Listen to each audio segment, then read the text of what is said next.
So one moment while I see if YouTube is even up and running, if y'all can see me.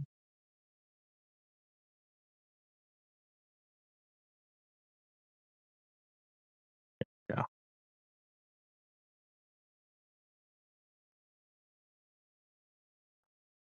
Testing.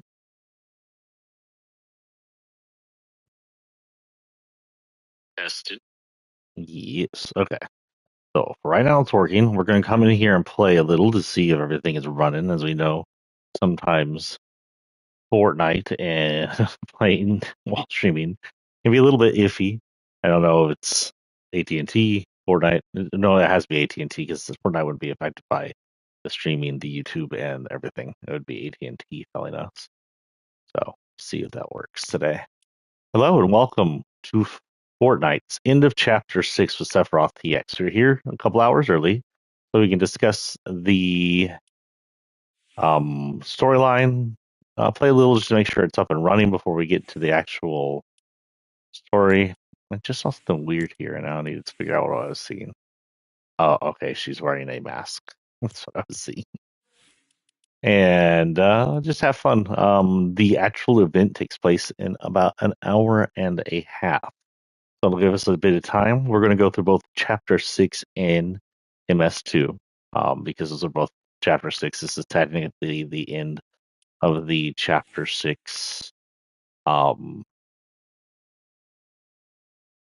storyline, even though it got shoved into a second mini season in Chapter 6, which means Chapter 6 technically had two mini seasons, a Star Wars and a Simpsons.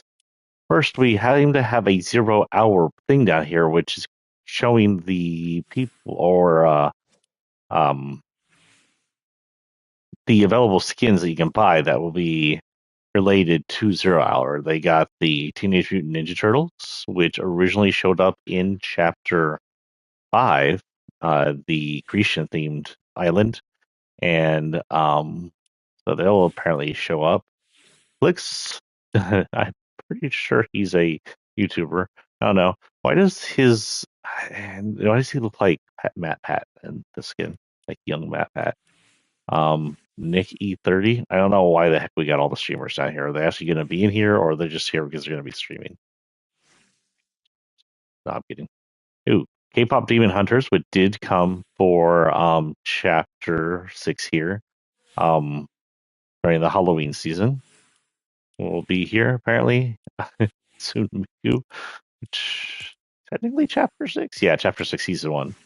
Natsumizu, who was here for Chapter 6 Season 1, even though so K-pop actually had some storyline. Miku did not. She was just a character in the music thing, so I don't know why technically she's here. We have Jonesy the Second, is who I guess we were seeing in the original um, pre-MS2 live action. That would make him a technical copy unless Jonesy's gone back to dressing like he works for IO. I don't know. Well, Jonesy the Second is the second copy from Chapter. I want to say he was from Chapter 2. So it's Chapter 3. I think he's originally just a Chapter 2 skin, originally, just Jonesy. We got Evie, which indicates Evie might have something to do today. Evie's originally from. She originated in Chapter 3, but she's from the Mega City from Chapter 4 and is part of the Peace Syndicate. One of the many syndicates that were in Chapter 4. She really hasn't had much storyline. It'll be interesting if they're throwing her in the storyline since the end of Chapter 4.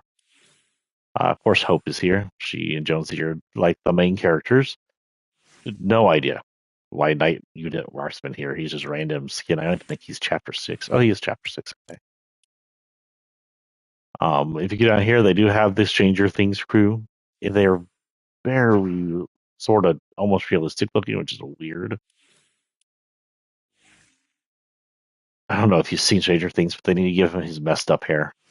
They need to give us an extra feature with his messed up hair. If you've seen the end of Stranger Things, you know what I'm talking about. That was a badass ending. Of course, I couldn't get all these guys, but I did get Vecna. Yeah, comes with that.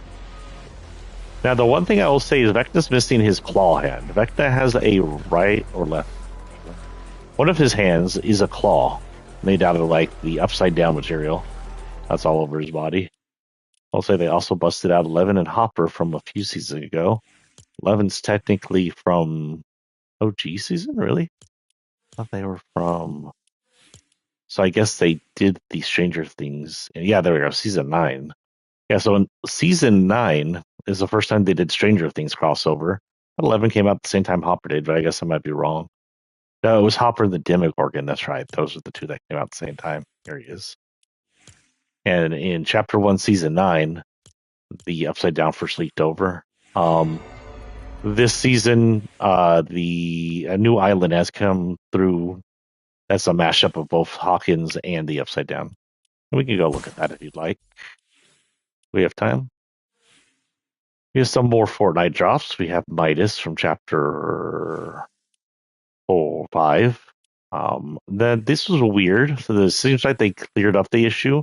They've had both Raven and Rebel Oral here as new skins the other day, and they are not. Raven's from 5.4. Oro here is from 6.2. They are not new skins. I don't know what that was about.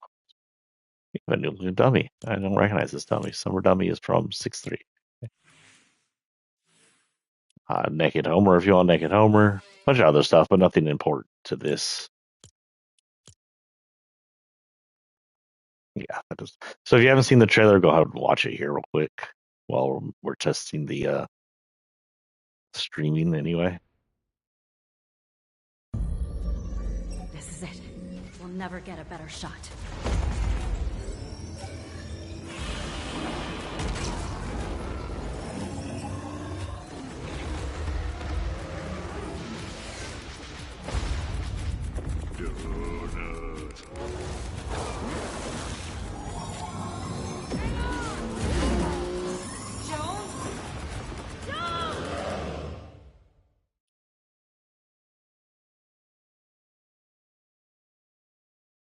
Yeah, so that was the trailer. It doesn't show too much, but it does show that it's going to be a mashup of a bunch of characters. You can even see on here a bunch of characters. There's some Fortnite characters, Godzilla, King Kong, the Power Rangers, the OXR from Fortnite. Oh yeah, there's he is over there.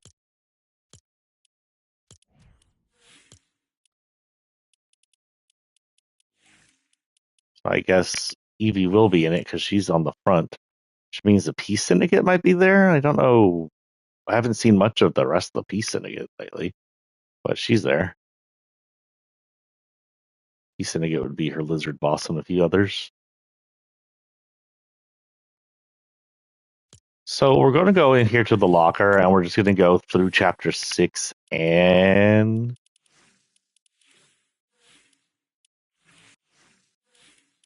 chapter 6 and MS1 and MS2 for that matter. MS1 and 2, I should say, because they're both in chapter 6. So a little pre chapter 6, where are we at? There we are.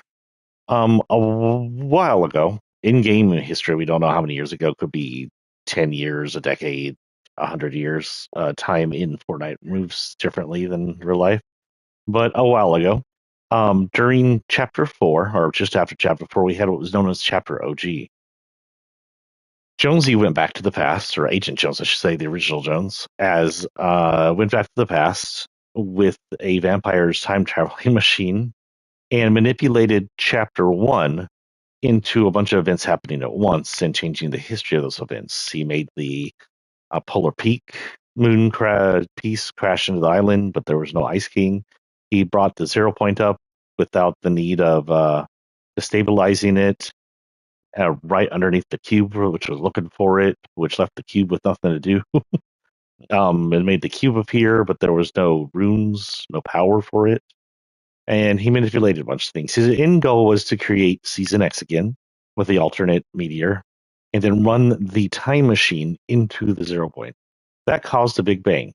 Now, that was 2 chapters ago.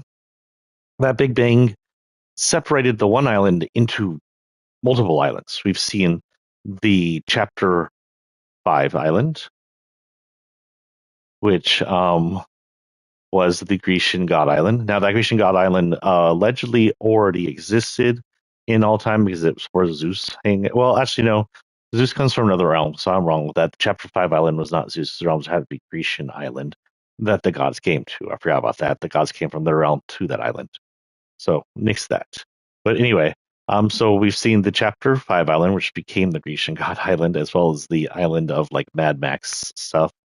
And then we've seen this island, Chapter 6 island, which is allegedly the home of the Fox clan and stuff like that.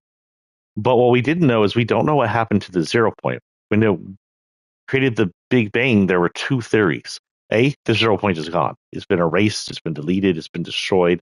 It's no longer the center of all realities, thus keeping realities safe from permanent destruction while opening up or thinning the walls between realities to where you can easily travel between them.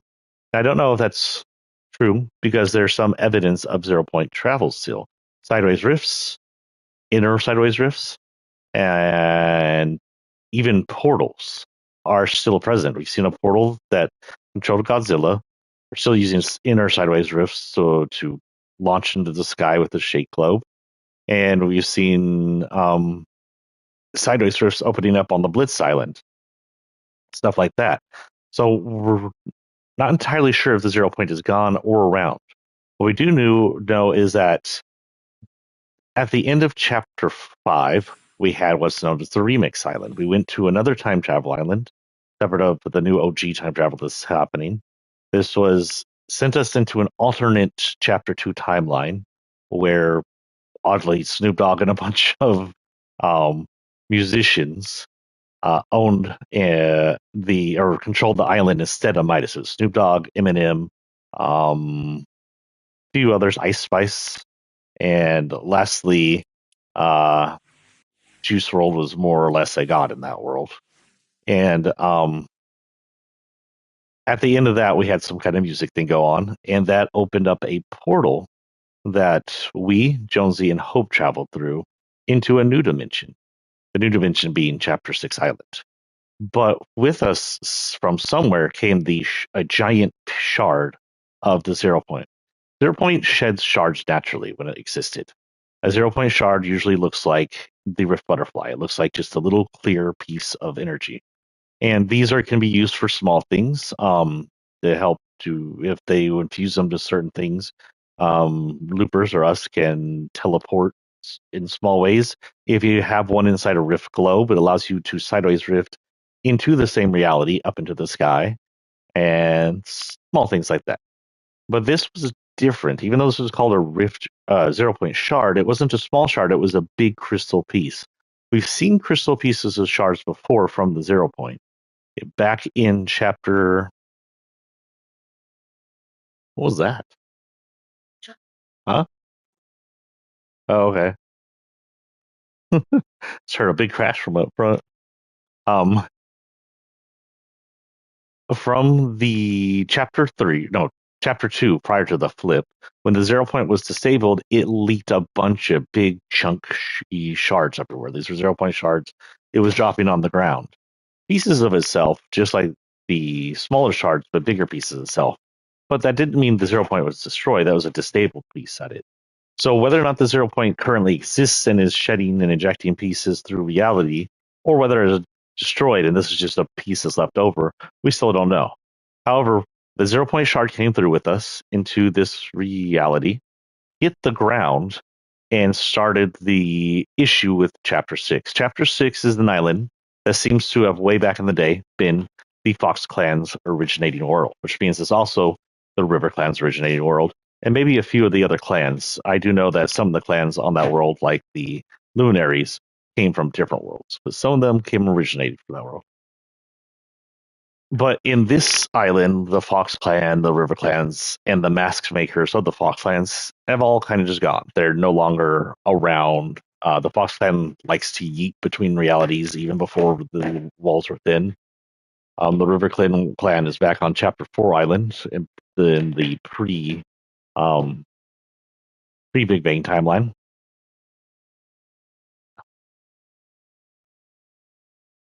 And stuff like that. Sorry, I've been shown things.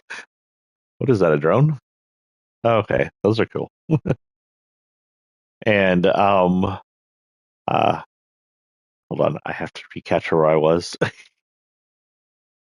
So yeah, what was left on the island was mostly just citizens, along with four of the mask makers' descendants. So four technical descendants of the Fox Clan's mask makers, and that's where we get to chapter one. Yule Jacket is unimportant. That's just the Christmas theme. So the Night Rose is important. Night Rose is a demon from the demon realm. We don't know if she was originally a demon or originally a human placed into the demon. I don't think we have an in-depth thing, but we do know she was from the demon realm. When the 0 point shard hit the island, it activated ancient closed demon portals, allowing demons onto the island, and they went straight for the shard and brought it into the spirit realm. Hold on. Ooh, I am suddenly all gunky. Night Rose was one of the demons that came out, controlled by a bigger demon. She was a puppet of a puppet master demon. Within the first season, we freed her, and she became an ally as we killed her master. Well, somewhat quite her master, because her master does show back up in the spirit realm at a later time. Stormwild Raven is the envoy of the Storm King, but is not important to the integral part of the storyline. We're not entirely sure. Was he from OG? I don't remember. So the Storm King is a last reality creature, a cube creature. It's a giant, monstrous storm controller. It originates and controls the purple storm you see inside the loops. You saw inside Save the World. It's as practically a massive sentient super weapon by the last reality. This would indicate this corrupted version of Raven has become an envoy of the Storm King and may come to check out areas before they place the Storm King down on the island. Sparkle Diva is an OG. So around this time frame, we got the OG timeline. OG timeline is right now chapter one. It's basically a slightly alternate version of the original chapter one. For example, the visitor was not the same visitor, it was slightly different visitor, and the cube was red, and it was actually saved in the butterfly event, like Kevin, which was just destroyed. Just Sparkle Diva. She may be an alternate version of Diva or just time traveling version of Diva. It looks about the same. um, Diva, if we get out of here, Sparkle Diva to the Fortnite wiki. Get her metadata. Diva is originally the headhunter outfit. She almost she has pretty much about as much, if not more, as the Jonesy copies or um the Commander's copies. She's of course Sparkle Specialist. That's her original. Nog Ops, the Sunstrider. She's got a ton of skins. The latest skin we saw from her was actually just released, Flick Fusion, which was a demonic and radioactive like version of her glow green. I don't think it's still in the store. I didn't see it there, but it was pretty cool. This is another OG time cross. Again, this is nothing to do with chapter six, but since it's in chapter six to do it, this is actually Jones copy, but this is a alternate version of his Skull Commander with a full metal mask and some kind of glowy power. Jones does not have a glowy power in this version in the original timeline, as far as I'm aware. And this one has some kind of superpower. Back into actual characters from chapter six.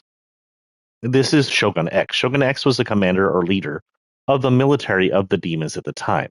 He'd pop up around the map and fight people, get banished out to the realm by us, come back, and they'll of course always show up during the loop. And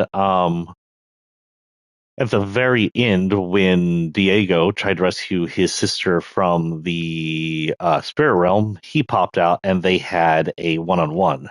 At first, it looked like they were going to, he was just going to crush Diego's head. But they turned into giant versions of themselves. And again, at first, it looked like he was going to destroy Diego. But Diego had blades made out of just pieces of the 0 point shard that he empowered with dark magic. and cut this guy down, saving his sister. Shinji is not an important character, and it's just called Virtual Warrior. That would indicate that he has some kind of computer thing going on. I honestly no memory of Shinji and where he came from. Um, but cool looking. Looks like Ninja's hair, by the way. Shadowblade Hope was the first version of Hope to be on the island. This is how she dressed up when she first came to the island, just to accumulate or accommodate um, the whole kind of Japanese ninja theme that was going on. Shadow Hope originates from Chapter 4. She is technically the Hope from Pandora's Box. If you remember a Pandora's Box um, mythology, or if you played God of War, Hope was always the final thing in Pandora's Box. And in a lot of the lore, including God of War, Hope is actually a woman, a girl, who is sometimes the daughter of the smith who made Pandora's Box. I can't think of the smith's name now. Don't quiz me on these. Don't grade me, please.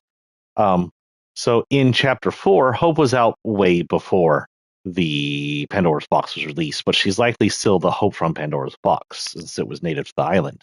She's actually was sister of the Syndicate leader at that time.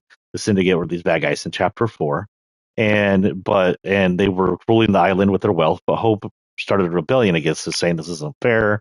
Rich people shouldn't just be ruling over the island. She had no idea that her sister had alternate goals looking for the Pandora's box at the time.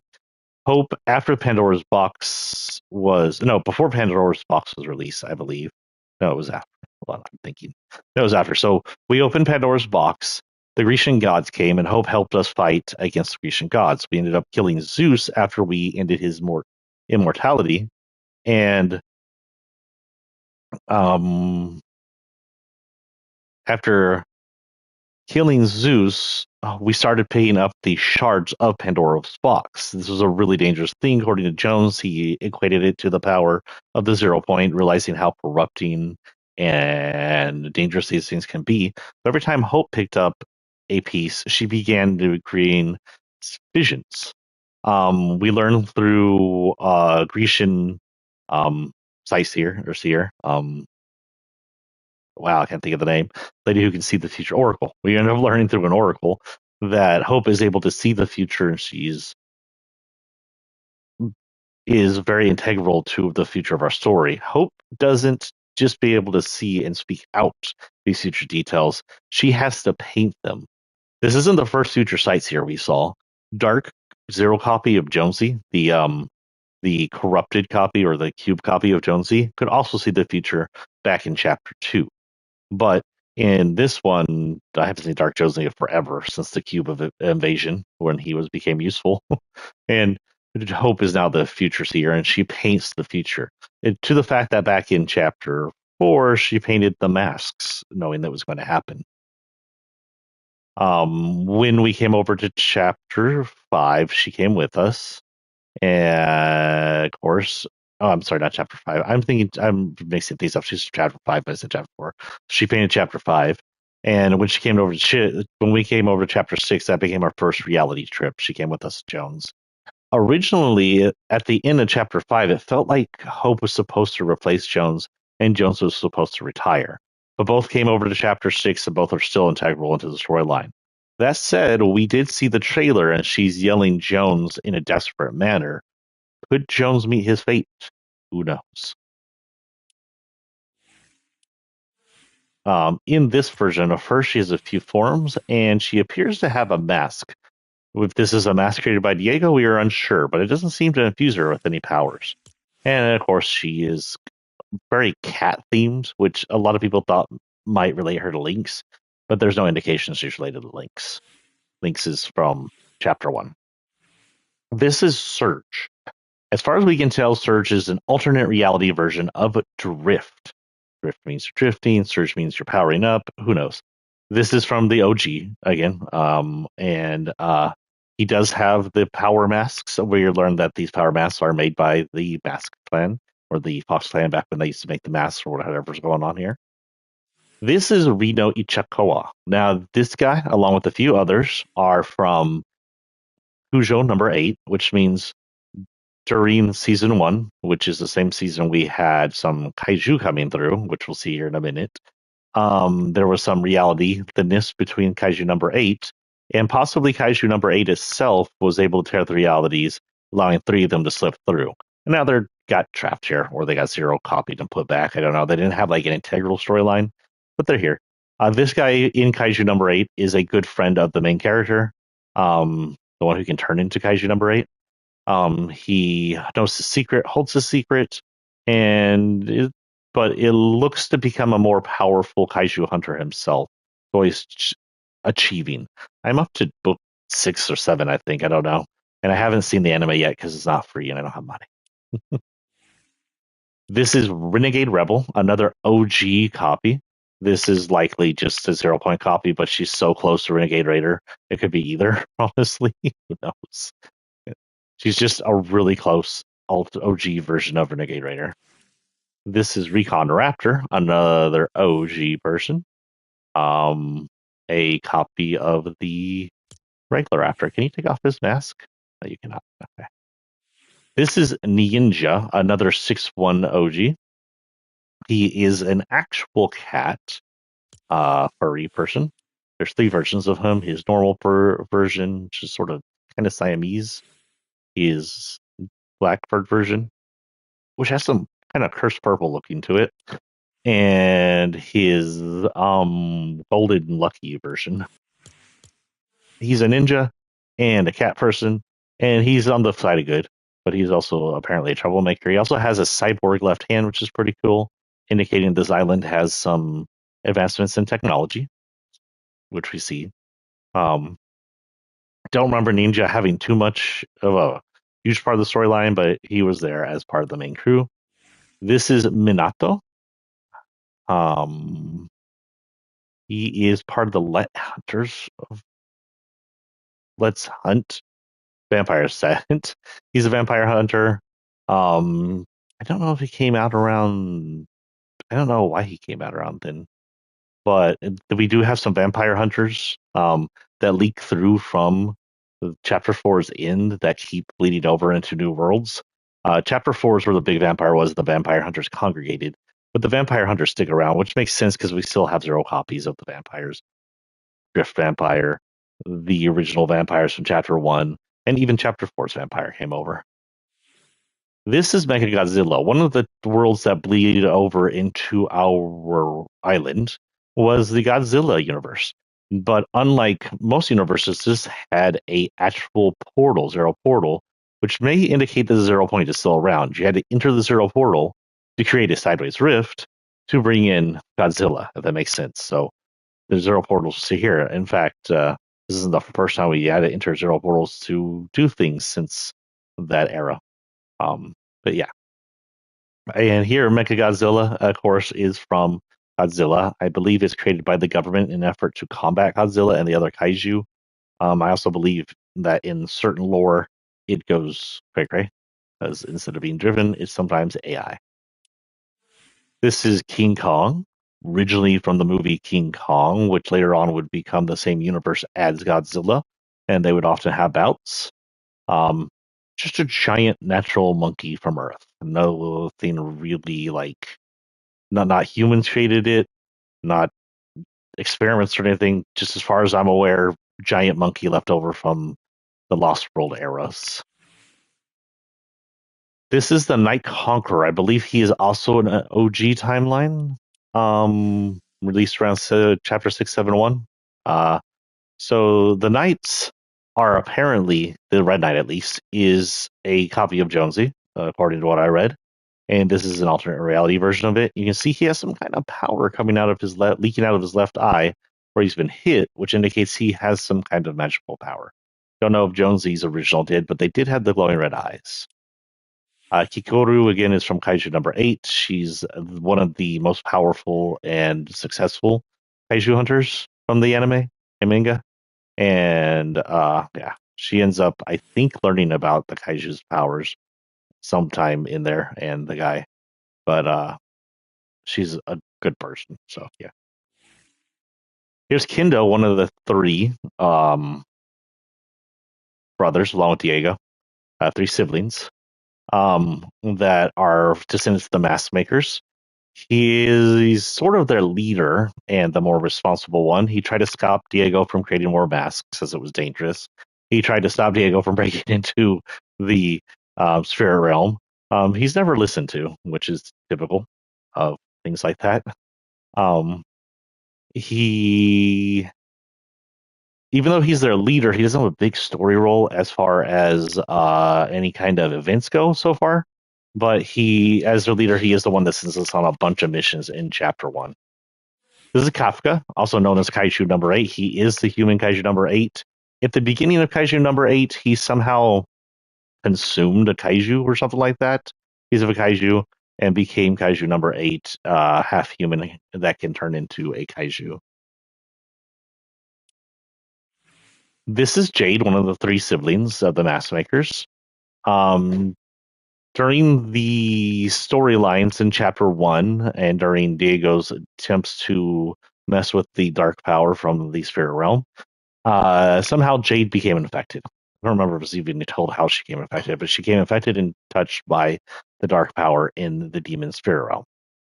In an effort to save her and keep her safe, there you go created a new mask, the mask you see her have right there, that was supposed to keep her protected. What it did instead is it connected her to the realm even more, and eventually she got pulled in. We spent a good chunk of our missions trying to figure out if we could reach her and if we could get her out.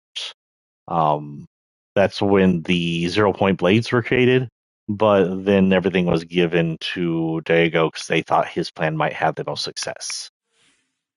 Part of the battle pass was Baymax. Baymax is from the Disney universe or from the Baymax universe. He's technically a medical robot, if I remember. I've seen the movie all of once.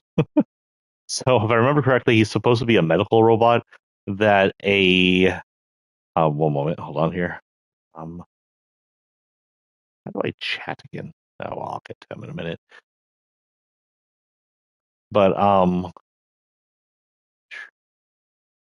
he's a medical robot that a super genius gets a hold of and turns into a fighting robot, despite the fact that he's underneath all that armor. He's technically a balloon. He could be popped. Assuming that at some point the weakening, the thinning realities between the hold on here, let me get over here real quick and talk to this guy. And the thinning realities allowed him to come through. How do I chat? Did they like change the chat thing on me? Hi, Frozen. Are you watching me by any chance? Can you hear me? There we go. Double tap this.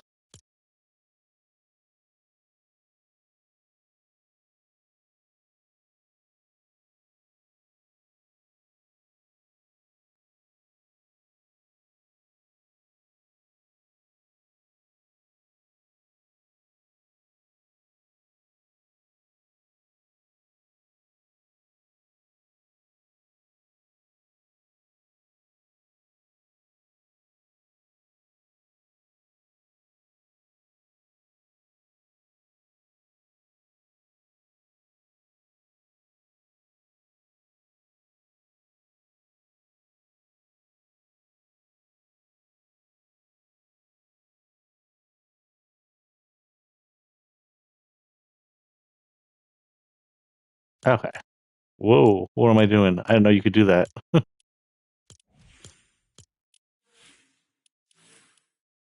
Okay. So, yes, if y'all can hear me, I do play with you guys if I'm doing a regular stream, but when we do a story stream like this, I can't pop off the story stream. So, we're going to be doing a story stream here. I may play a little later if we get past the story part before the actual event. And of course, we'll be playing to the end. We were with her. Anyway, she gets stuck into the spirit realm with that mask, and then we spend the whole time trying to get her out. I think no, we were past that, weren't we? Yeah, we were Baymax, so we just finished Baymax. Godzilla again. We did have the Godzilla realms actually zero portaling into here somehow, which indicates 0 point might be existent. Godzilla actually came in its full form. If you went through the zero portal, it would open a sideways rift that launched Godzilla into the island, where he stomped around and caused mass destruction for a while.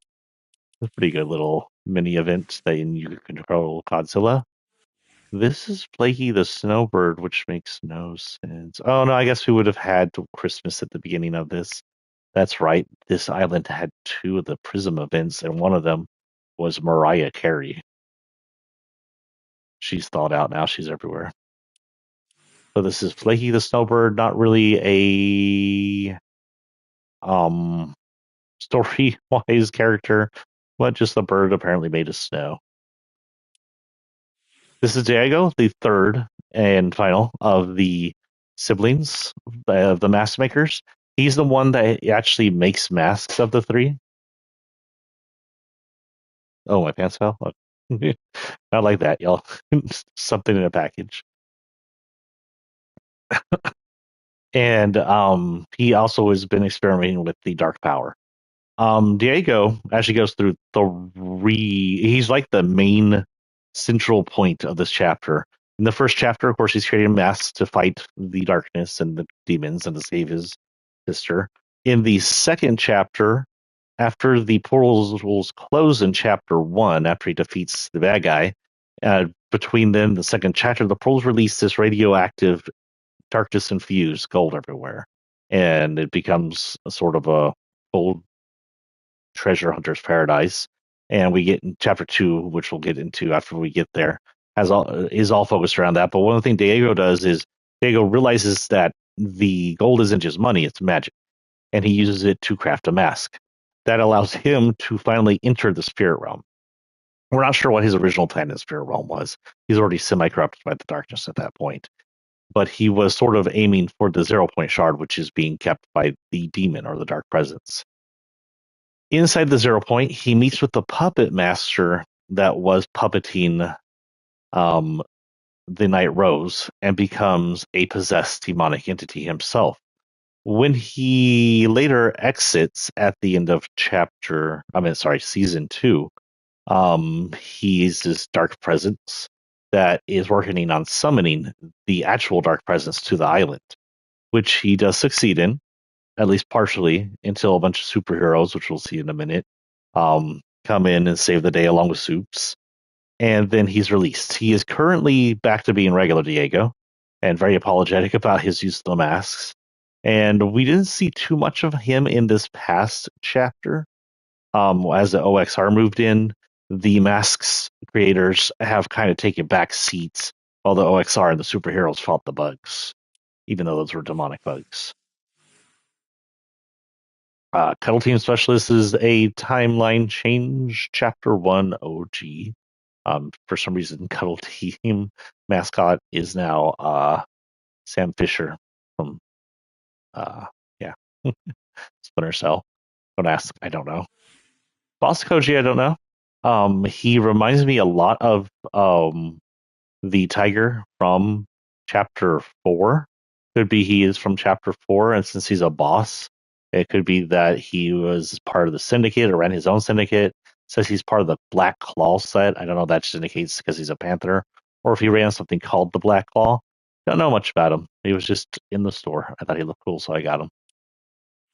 Area Assault Bomber is another OG timeline switch. Of course, this skin has been around since the original Save the World series.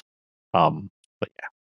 So prior to the Star Wars season, we had two drop in from a alternate Star Wars universe, the Samurai Stormtrooper and the really cool looking Samurai Darth Vader. They took over the kind of samurai Japanese island that is on the eastern, no, it's on the western side of the island. That really hasn't changed much. Even when they took it over, all they did was hang their imperial banners everywhere. And they stuck there through most of the season up until the real Darth Vader showed up on the island and he took over that spot. I don't know what happened to Samurai Darth Vader. He may have been eliminated by the original. During this time frame, we had another leak through the Spider-Verse. Into the Spider-Verse is already messing with reality travel, with the weakness of time, or not timelines, but realities within the Marvel Universe. Three members leaked into Fortnite, including Spider-Punk, Spider-Man at War, and Peter B. Parker, which is a Peter Parker Spider-Man, but kind of a dad mom Peter Parker Spider-Man. These guys, of course, are from Into the Spider-Verse and its sequel. Around this time, it was Christmas. Santa Dog was free, so we got Santa Dog, which is Snoop Dogg, possibly being controlled by Mariah Carey. Around this time, we also had Niku Hatsun come in for the music version. She had no timeline story, which is weird. Which is why it's weird she's being used in the event today. But if you don't know her, back in the early 2000s, late 90s, someone created a sort of auto tune anime singer. The guy would type in, write music, and she would sing it, and it became this famous singer now. So it's a completely fictional singer that's super famous. We also had a leak through between the cyberpunk realities and Fortnite, allowing Johnny Silverhand and V to show up. Um, V is the main character from Cyberpunk 2027. The last 2077, sorry, 2077, not 2027. That's 2 years from now, 2077.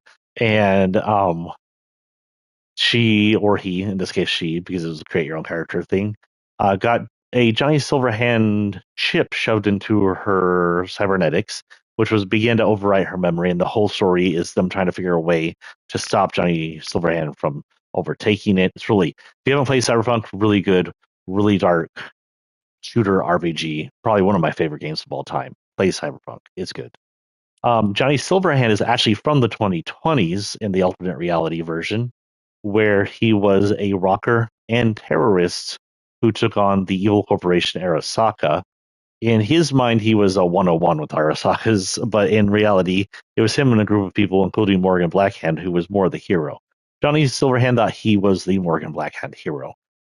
In his just some spoilers here if you haven't played Cyberpunk, I guess, but in his mind, he thinks he bombed the tower and he was gunned down by Adam Smasher as his rival. Adam Smasher couldn't give two shits about Johnny Silverhand. Johnny Silverhand was small time, according to Adam. Adam actually hated Morgan Blackhand because Morgan Blackhand was almost entirely human outside of his cybernetic hand, and Adam hated people who thought meat was better than cybernetics, as by that time Adam was mostly cybernetic, and Adam even more cybernetic after the bombing of the towers. We also had a leak from Epic's original, I guess, IP, the Unreal Tournament, which the Unreal Engine is named after, or vice versa. I'm not sure. The Unreal Tournament was one of Epic's very first big games. It was a first person shooter, multiplayer and single player at some points, that had to do with this future where corporations create this deadly tournament to throw their prisoners inside of. It actually had a reawakening in that, I think it was a Paramount series, which showed a bunch of video games in short movies. Really good, by the way. But we had a bit of bleed from one of those, from that reality into ours, allowing a Samael, um, Fader Corporation, like Necro something, Necrofication, uh, to come through along with one of these Scarge creatures. This says he has a name. His name is Garog. There's some representative of the Scarge Empire in the tournament part of the UT set. But UT was huge first person shooter back in the day and helped create both Fortnite and Gears of War. They're the backbone of both of those games. In fact, Unreal Tournament's latest installment was canceled for the creation of Fortnite, which a lot of Unreal Tournament fans are not happy with. Why they can't just release an Unreal Tournament inside Fortnite, I don't know. We have Haruka of the Masks. She's actually, or I think she actually are a one of the monthly skins we get, but this one's actually themed towards the season. Haruka of the Mask it has something to do with the magic of masks, and That's its original form. You see, it has a mask on, but it also has some of the cursed smash on its shoulder. It had carried a gourd with the mask on it. We don't know much about its storyline because it is just a monthly and it was never shoved into the story itself.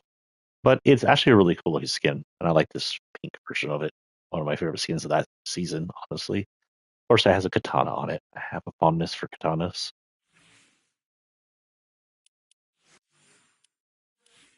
There we go. We had Dur Taisho. Is he also a season a mass? He is. What the heck? He had 2 months past in the season. I guess we must have 2 months past in the season, and this guy came out after, but just counted chapter 6 once. This is also a monthly, and this is a alternate version of Der Burger. I don't think the actual mascot Der Burger has been seen since the third Big Bang, but this is his alternate sushi version from this island.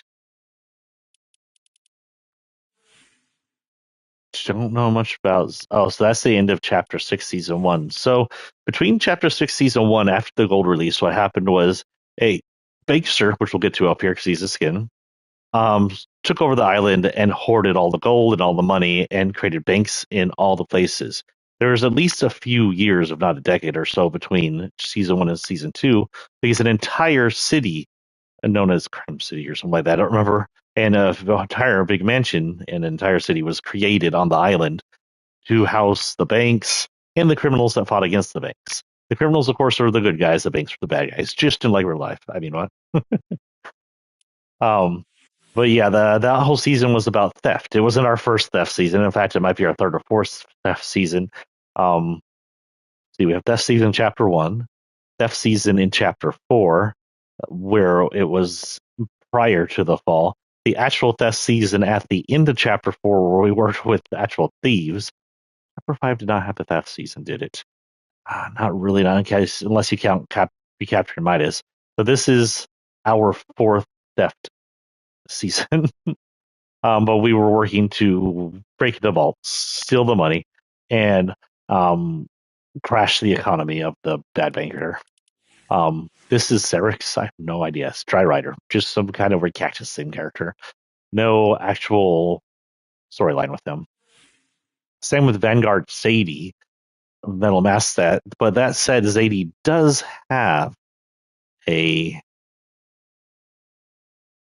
other skins, I believe.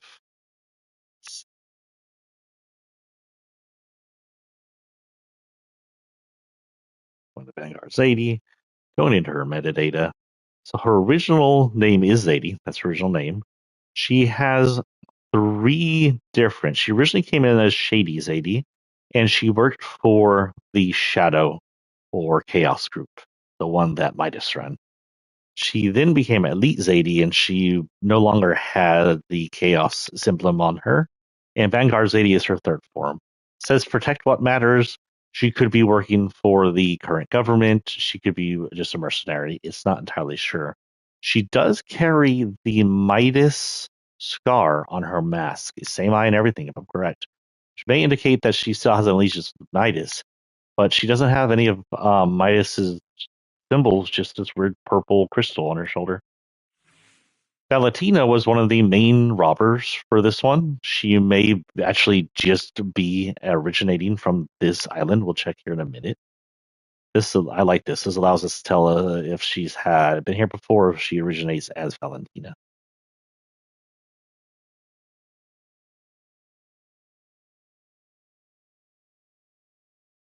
Data unique. So Valentina is originating from this island. She's a thief and get in the goods and get out with style. Um, she's just one of the many thieves. She wears, the mask, and she's wearing some kind of weird sweater thing. She's just decked out with gold. I'm assuming she stole from Kane or someone, but not much of storyline with her. I don't remember much. Just one of the main thieves. We got some kind of weird alternate metal tomato head of the robots we got. Don't entirely know anything behind this. Maybe someone on the island who creates cybernetics started creating androids. does have similar um a build and design to the mecha team leader from several chapters ago. So possibly created by the same person. I do like that you can see through his head and see gears turning. Um, we did have a bleed over from the Cowboy Bebop universe as Spike Spiegel and Faye Valentine came through. Um, if you don't know Cowboy Bebop, I'm going to say this right now. It's one of the best animes that were ever created. Dark, futuristic, cyberpunk anime, full martial arts, guns, space travel. If you're into cyberpunk and space, watch Cowboy Bebop. They did have a Netflix live action series. It's only one season because people really complained about it, and I don't know why. It was actually pretty good. Um, that was really good in production quality, honestly, like Star Wars level production quality. But you won't get the full story from that, and it is a slightly alternate story. Watch the anime. It's only 5 seasons long, and they're not long seasons, and it's really good. It's just one of the best anime storylines ever. Spike, I'm going to ruin some of it here just to let you know who these people are. Spike is an ex mafia member. He is from the Mars Mafia clan and Red Syndicate, I believe it's called. He got out when he didn't want to do it anymore. Uh, him getting out meant faking his death, which did seriously injure him. He got shot up a bunch and he lost his right eye, so he has a cybernetic right eye. He went from becoming a mafia member to being a bounty hunter or a cowboy, as they're known in this universe, working with a older gentleman known as Jet on a refit fishing spaceship known as the Bebop, which is where the Cowboy Bebop gets his name. They're not very well. It's kind of iffy. They're good bounty hunters. They're great at fighting. They're great at pistol fighting. They're great at doing what they do. They're just not very lucky bounty hunters. They never catch what they're supposed to catch. They end up dead. They end up captured by somebody else. For example, this guy who stole a super data dog corgi, known as Ein later on in the series. They try to capture him.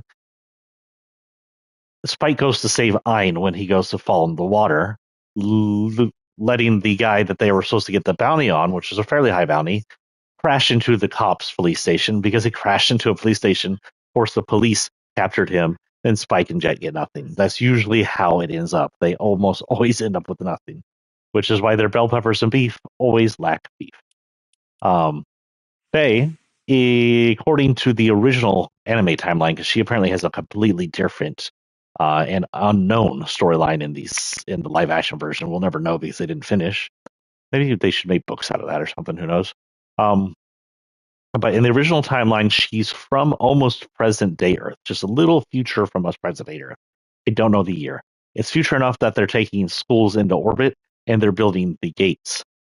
Her school has an incident that ends up with her in cryostasis for years. I don't know if this is the original gate incident. The original gate incident has the gate explode and run into the moon, destroying the moon, which pretty much turns Earth into this dystopian place always bombarded by asteroids. By the time we're in the show, almost nobody lives on Earth. Very few people live on Earth, and were forced to spread out through the stars.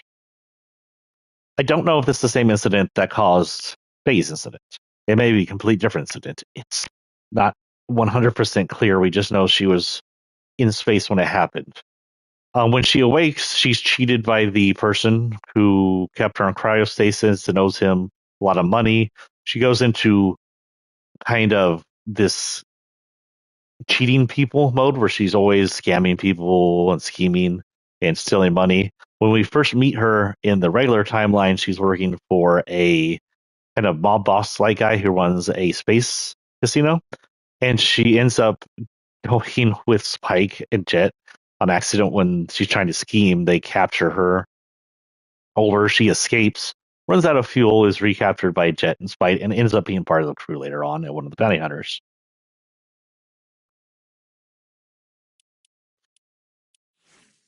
Can't tell when they came from the timeline because they always look the same in the anime, honestly. This is Sir Raven. He is I believe, an OG remix of the Raven. It makes it where he is a knight somehow.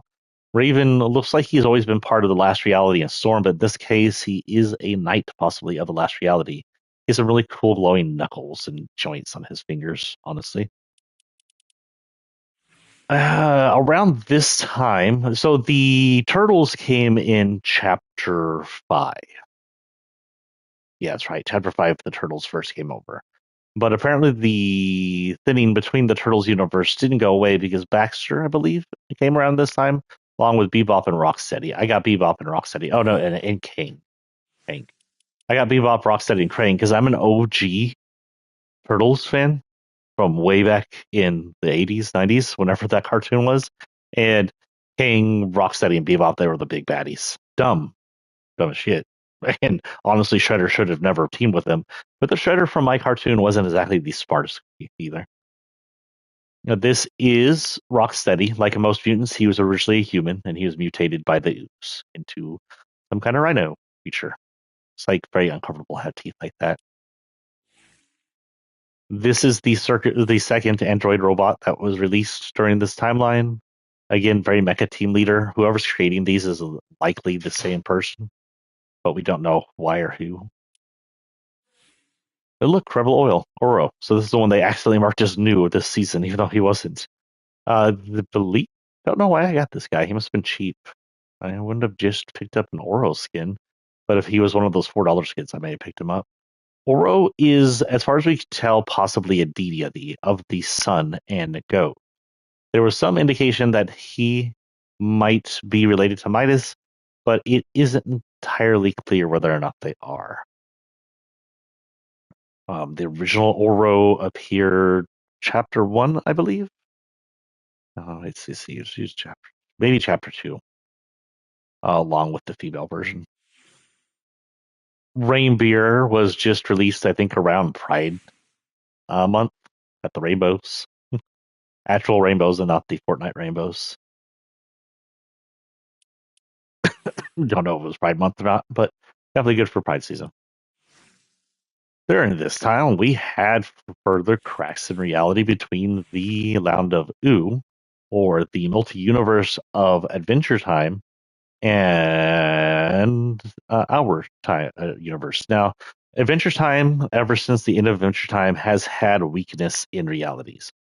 Fiona and the other spin-offs are all about reality travel, opposite realities, realities being broken through, and even realities being able to contact. Fiona has a cell phone that can call Simon, aka the ex-Ice King, in the Land of Ooh, despite being in two separate realities now.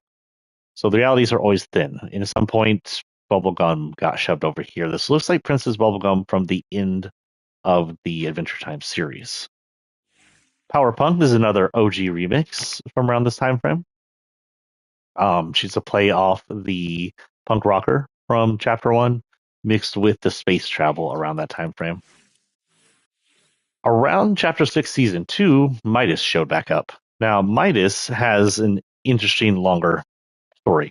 Midas first originates, well, and Midas the Gold first originates around Chapter 2. He was the creator of Ghost and the creator of Shadow. Some people think Ghost got away from him and was captured by someone else, and maybe the Chaos Agent or somebody. And but though the Chaos Agent seems to work for Midas, from what I can tell, and that he created Shadow, or no, Shadow got away from him, and he created Ghost to combat Shadow. I didn't read it like that. I read it as Midas manipulating both sides for his own means. He created Alternate Ego.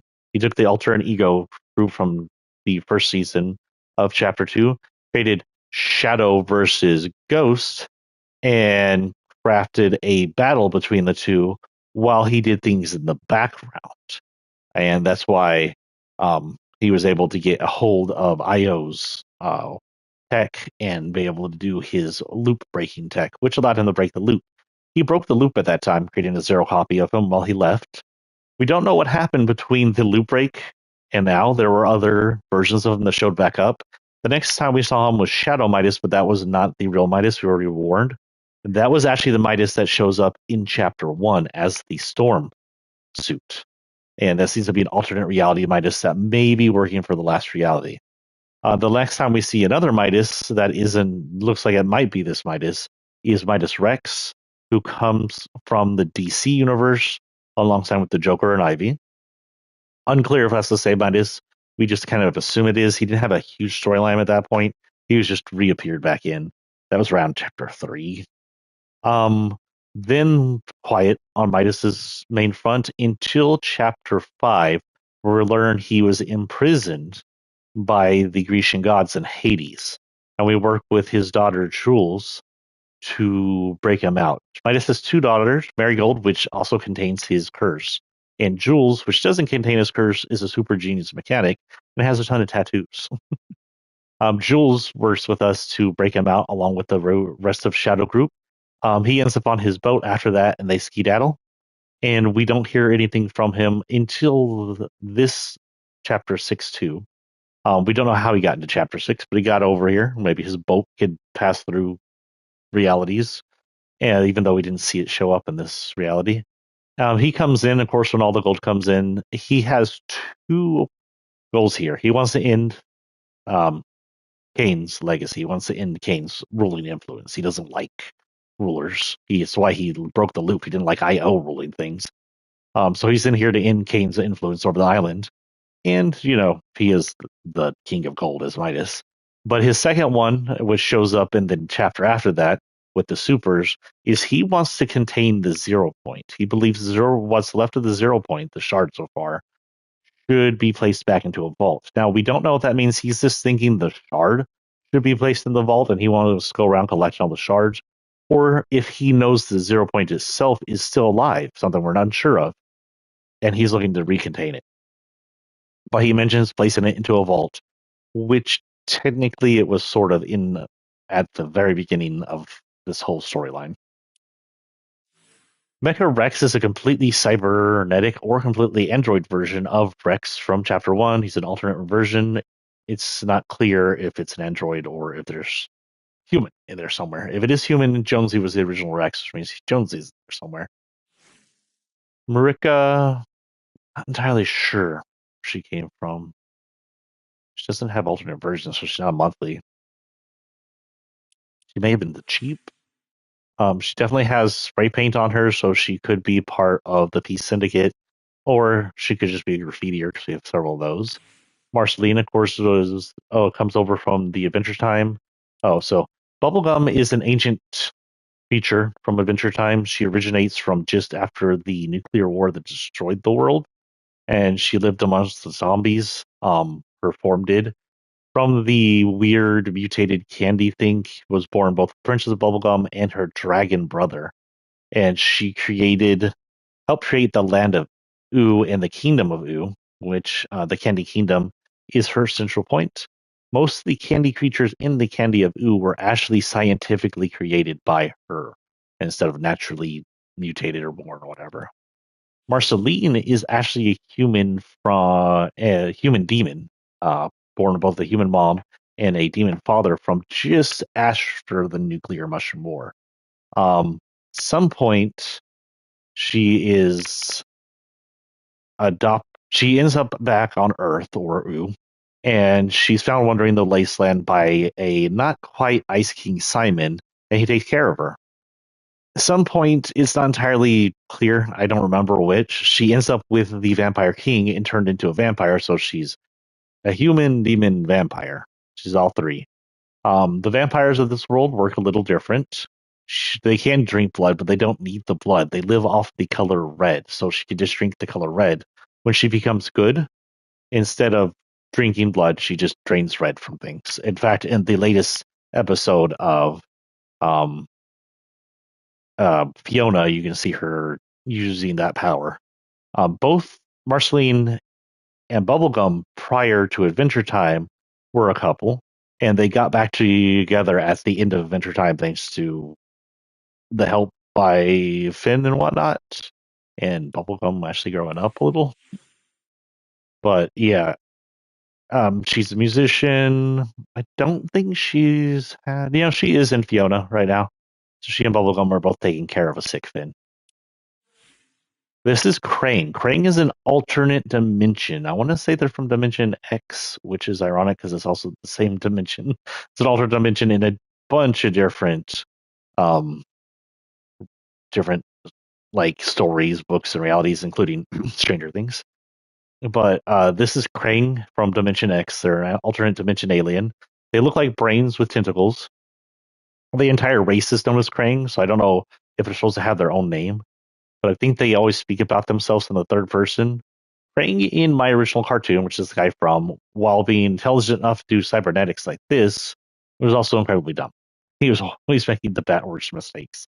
Predator had the worst teammates in this reality, but I always liked these suits.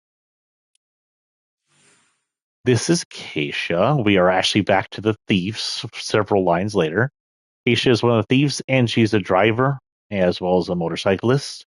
Um, that's about it to tell on her. There wasn't a big storyline to do with her. There wasn't a huge storyline around the skins this time around. They were mostly focused over the main characters, Fletcher and whatnot, which we'll get to here in a minute.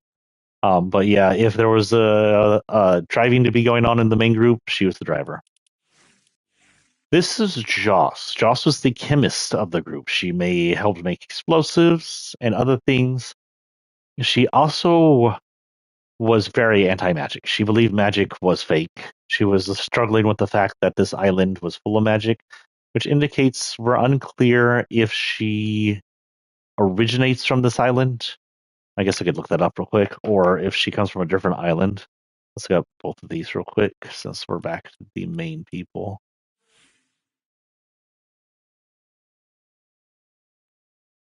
Aisha? What? Oh.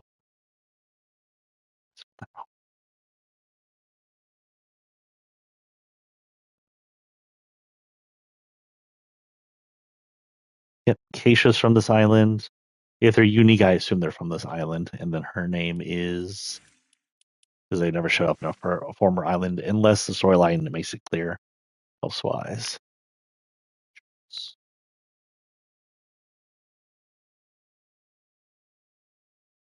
Joss is also unique, so she's from this island.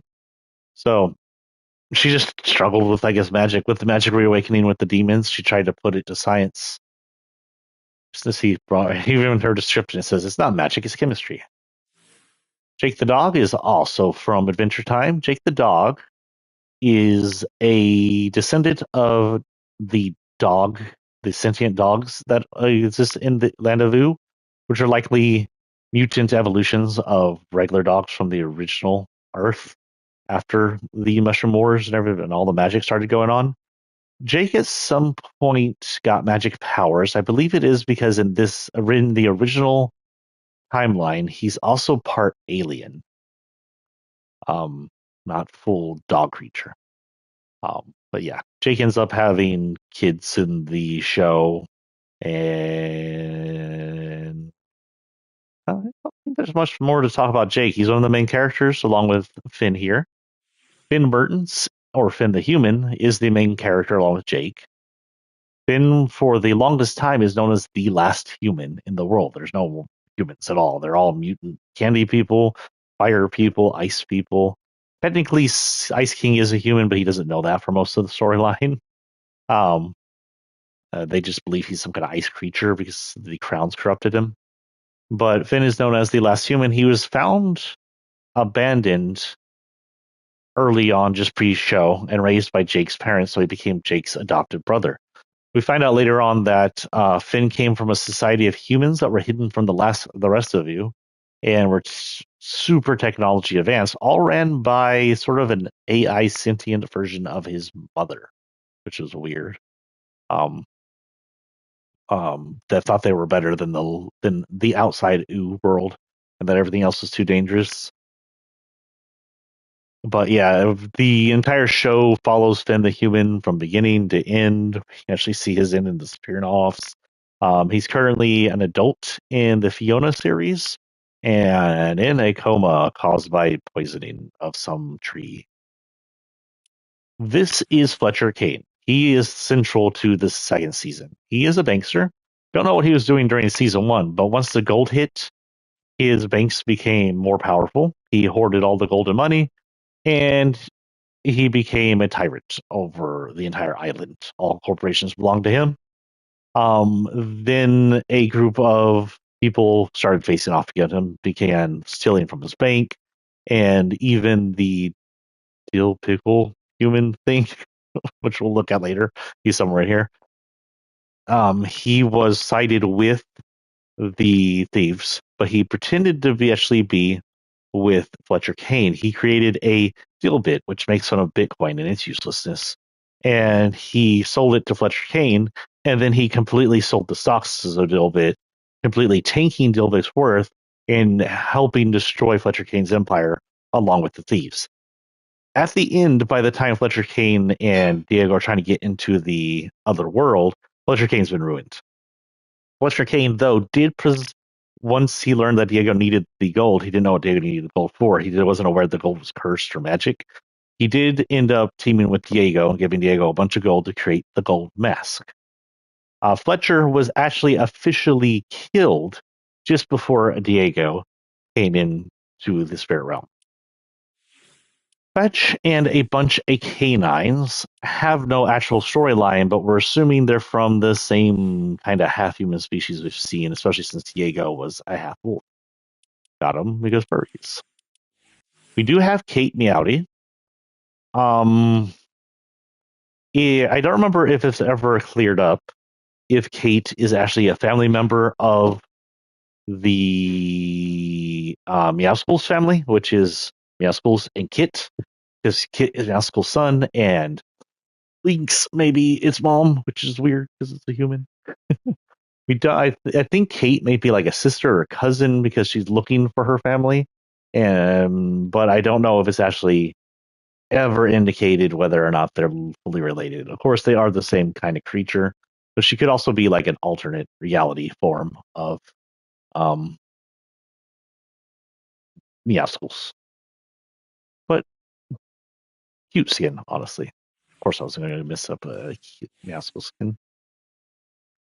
We have Cassidy Quinn, one of the thieves again, a card member and expert swordsman. Now, there's a lot to unpack there. The card gang come from chapter one. They're usually masked, and there's a few of them. They look like just regular henchmen. There's the one lady in the red robe, which is also from chapter one, the cold mask. There's the queen from a few chapters ago, which was sold in store. And the Cassidy's just the latest of the card gang. The card gang have always been thieves. They started the thievery stuff. They've always been about thieves. In fact, I think the card gang, I may be wrong, but the card gang may have been the ones that held the vaults in chapter four's first thief season where we were stealing. We've been stealing from the actual card game, but I may be wrong. You have to correct me. I'm not sure. I'll look up Cassidy real quick just to see if she has any other versions or if she's nope, she's unique. So she is also from this island. She's got some fencing, but yeah. Don't know much about her history or anything, just like the other thieves. Just know she's a thief. Casey Jones leaked over from the Turtles, of course. Casey is a friend of the Turtles and a friend of April O'Neil. He's a hockey player, uses his hockey sticks as weapon, and wears his hockey mask during battle. Not much just to say about Casey. Casey's very just their character. Honestly, ends up dating April though. This is Carmine Rosso. I have absolutely no idea. She's not a main character from the Chapter 2 Battle Pass. Let's see if it says anything on here.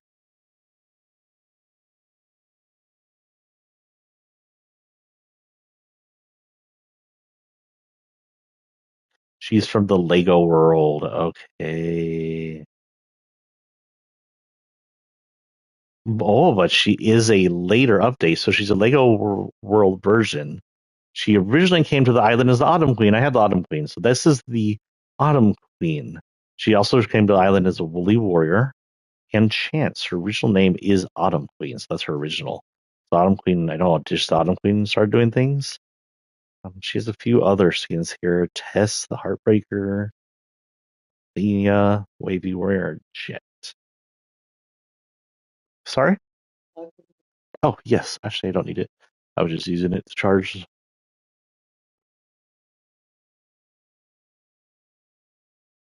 So that's something to do with Lego. I actually have not played a lot of the Lego. I know it has some Last Reality and Star Wars stuff in it, but just not that interested in that. This is big deal. This is a rapper and thief. He's the one that created the deal coin, Bitcoin, and helped ruin Kane's empire. And he's a giant sentient pickle. This is Bebop from Rocksteady and Bebop from the Turtles. Again, like Rocksteady, he was a human mutated by the ooze. Don't know much about their past, just that they always worked for Shredder. Now, this is Bad Kit. This is an interesting skin because we don't know its history. Kit originally from Chapter 2, pretty sure Chapter 2, is Meowspool's son.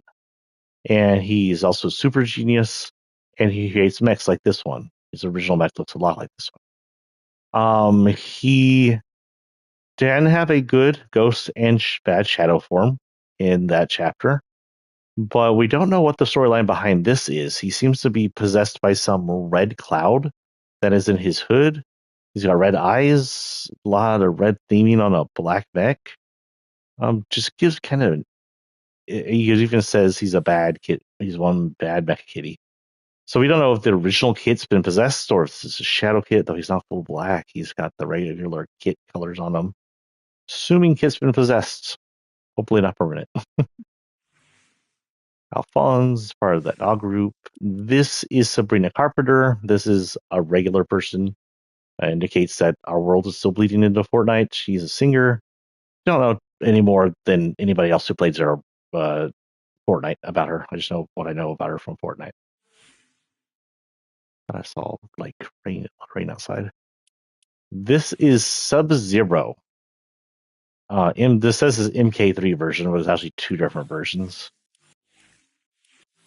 So Sub-Zero originally is sort of a baddie. The original Sub-Zero is a baddie. He is a ninja for a clan, and he has ice powers. He goes around just eliminating his foes. He ended up killing a family of a man who'd become known as Scorpion. And this is from the Mortal Kombat realm. And the Mortal Kombat realm is likely bleeding into our realm because it keeps resetting its timeline over and over again. It's just got like 4 timelines now reset, likely weakening the reality structure of everything. In fact, in one of the storylines, they have 2 realities clashing, an evil reality and a good reality. Anyway, the original Sub-Zero's bad. He ends up killing Scorpion's family, and Scorpion ends up killing him, which gets the new Sub-Zero, the original's brother, mad at Scorpion, and they become rivals.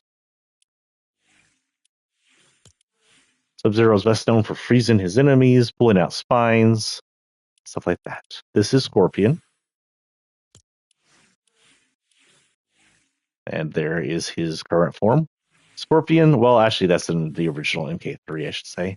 Scorpion was a master martial artist, but I believe he was also killed by one of the Sub-Zeros, but came back to life as Scorpion, and he had Hellfire as his power, as well as he was then able to shoot. Well, able to use a rope and sai to pull his um, enemies over. We're not entirely sure if that's organic, like it is in the movie, or just a rope. But he's able to pull off his mask and show off his actual skull, which is engulfed by the Hellfire, throwing one of his finishing moves where he just burns them to death.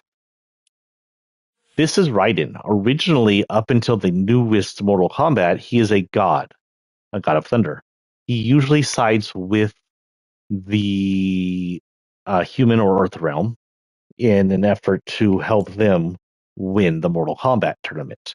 The idea is this Earth realm is always forced into a Mortal Kombat tournament, and if the Outer World ever wins, they gain the right to invade the Earth realm, which would be devastating because they're a bunch of weird, vicious people. Most of them are. um, he usually recruits people through different timelines. However, in the last timeline, he gave his powers over to. Nope, I forgot his name. One of the main characters of Mortal Kombat in Bicycle Kick, but his name has completely fled my mind. And he gave him his powers and became, in the next timeline where they reset the timeline again, that guy became a god, and Raiden became just a normal human. Katana is a princess of the Outworld. She is the daughter of, I honestly am not going to remember anybody's names.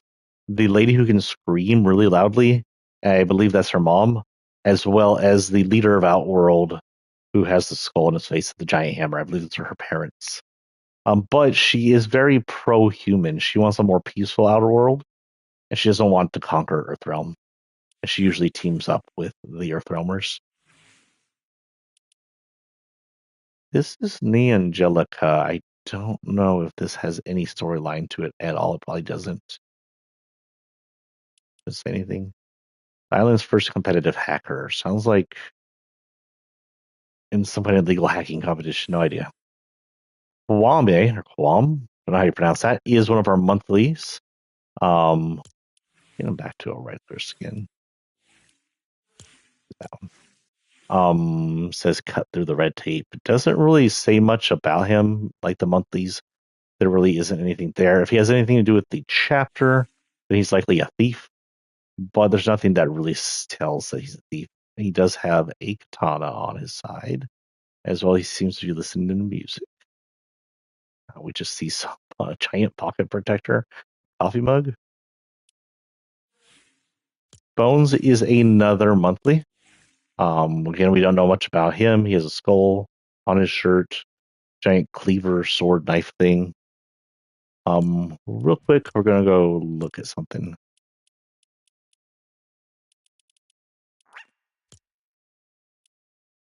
2 p.m. so 1 p.m. But it says show up 40 minutes early. It is now 12. 40 minutes early would be 12:20.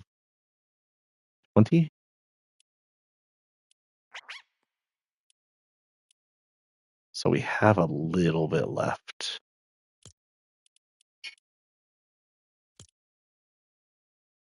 17 minutes. Hopefully we can get in. I don't have to quit and come back like I did last time. But if it doesn't let us in, we know from last time what happened. Hopefully they fix that problem. Well then.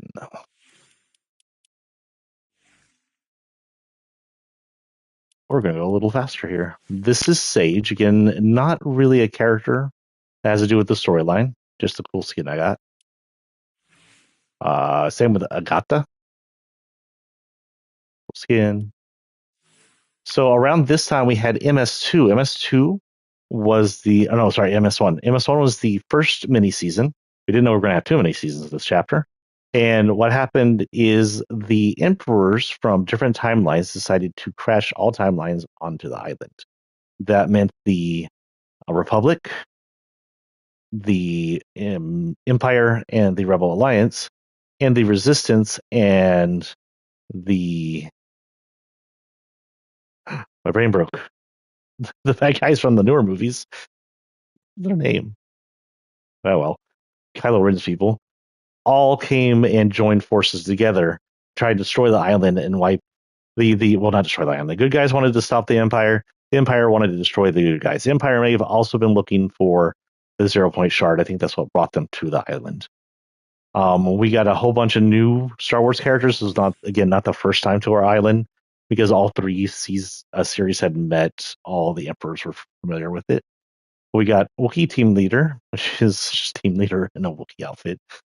Poe came to the island along with Mandalorian warriors, and boy, do I like the black and red version of this. I'm gonna leave him like that probably forever. Mace Windu came to the island, pulled him out before he got killed in the prequels. General Grievous before he got killed, along with his even earlier form, which showed some of his organics. Emperor Palpatine from the original trilogy. Darth Jar Jar from the alternate Lego reality. Captain Phasma, the most underused badass in all of Star Wars, who fell through a floor and we never saw again. Apprentice Rey, which is an alternate dark reality, dark version of Rey. And then Apprentice Evie, who had both a Jedi and dark side version of her. It was Evie from the Galactic Syndicate. So I was wrong. Evie did show up in this one. Peace Syndicate Evie showed up in this one. She was hired by the Jedi, but she became corrupted to the dark side at the end. And that was it for MS1. Oh no, we had one more. Ilo Win, but she's just a monthly skin. Don't know much about her. Just a dangerously sweet idea. I like her pink outfit though. Then we had Chapter 6, Season 3 happen. What happened is during this time, Diego had disappeared to the realm. And the demons were gone. But when the Death Star exploded, a lot of the chunks landed on the island because those are going somewhere. I hate to know what the Moonavine door looks like after we destroyed the Death Star, or at least Endor itself. Those pieces went somewhere, not just disintegrated. One of the chunks of the Death Star hit the portal that was powering up the entire time and released a wave of energy. Wave of energy did two things. It transported the demonic possessed Diego we talked about earlier back to the island, but also hit a battle bus full of people. The battle bus full of people gained powers or mutated. This Ziggy was originally the lifeguard Jones, or the Jonesy lifeguard. He mutated to the back-bling pet lizard we had, and they combined to create Ziggy. Kind of very obviously a pot smoking lizard. His whole thing is about being chill. There's leaves and mushrooms all over his themes. His theming was very obvious. This is Title Walk Tracer. He is not a battle pass, but he does have some history. Tracer or Trace originally comes from Chapter 4 during the collapse. And he is a luminary. He has the luminary liquid with him still, and the surging power the luminaries have within them. Still don't understand all of that because him and that one luminary are like the two luminaries who know to use this. Something to do with something. Don't know what the luminary point is. This is from the new other OG timeline. This is the visitor from season 4. But this is an alternate reality visitor. He's a lot more weaponized looking and hardier looking than the original visitor. He's the one that rips away and lets in the red cube. Synthwave is one of the heroes. She gains the power and tech to modify sound, and she uses it usually to create sound waves to push away enemies or damage people. Her powers weren't very damaging, but they did send people flying. It was fun to bounce people off cliff sides with her powers. Get an eye on time here. Streetwave Technique is a copy of commander from the original Save the World, but this is her alternate reality form from OG timeline. Technique originally is just a spray paint artist version of her. She's in here spraying, having fun in the loop, whatever. This is just an alternate reality of that, almost same as that character. Sonya, I'm not sure. I think this may have been a cheap skin I picked up. Sometimes they're at least like the $4 or $3 skins. Polly was one of those as well. Omega is an alternate version of Omega. This is from OG timeline. Omega, I believe, was supposed to be a villain, like a super villain, but that's about as much as I know about it. They were doing a villain versus heroes shoot on set when they inside the loop. I still don't know how that works if the 0 point erases everybody's memory. Never quite explain that. But this is an alternate reality version of them. Morgan Mist is another of the heroes. When she got hit, she got infused with dark magic, and she started just researching the dark magic. This is her final form, which seems her kind of reddish, looking like a lot of the demons you can see inside Fortnite, and bleeding out black magic. I hear the sirens. They're after me. This is Maul. He's some kind of demon. We're not entirely sure if we're from the demon realm of this world or from somewhere else. Hypatia, this is actually her second version. This indicates she's a luminary, which means she's infused with the same power as Tidewalker Tracer, but we also know she is a cyborg, as in her other form, she could separate her limbs and have them floating, which is really weird. But she's part of the Luminary Syndicate then. This is Light Rider, one of the other superheroes. She gained the power of light. Her light shows up in forms of cubic features. One of her main powers or her major power was the ability to make like a light board you could ride. This was just a summer skin, Milani, summer skin.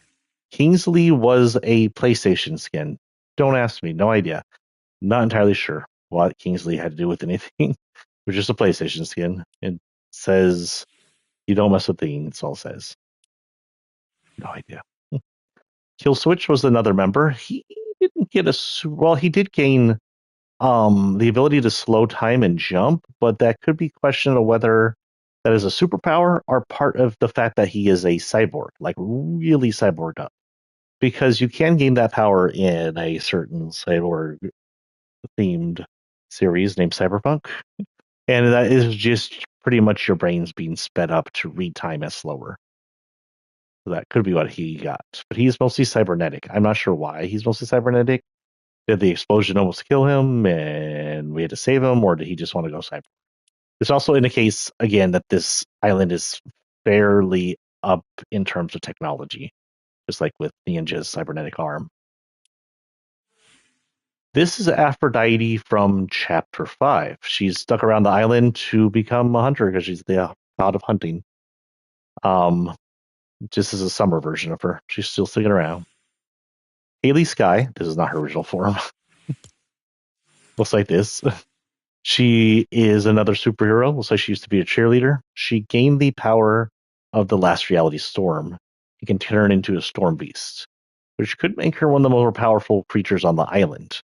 This also indicates that Zero Point no longer saps powers because Superman used his power. These guys have their powers.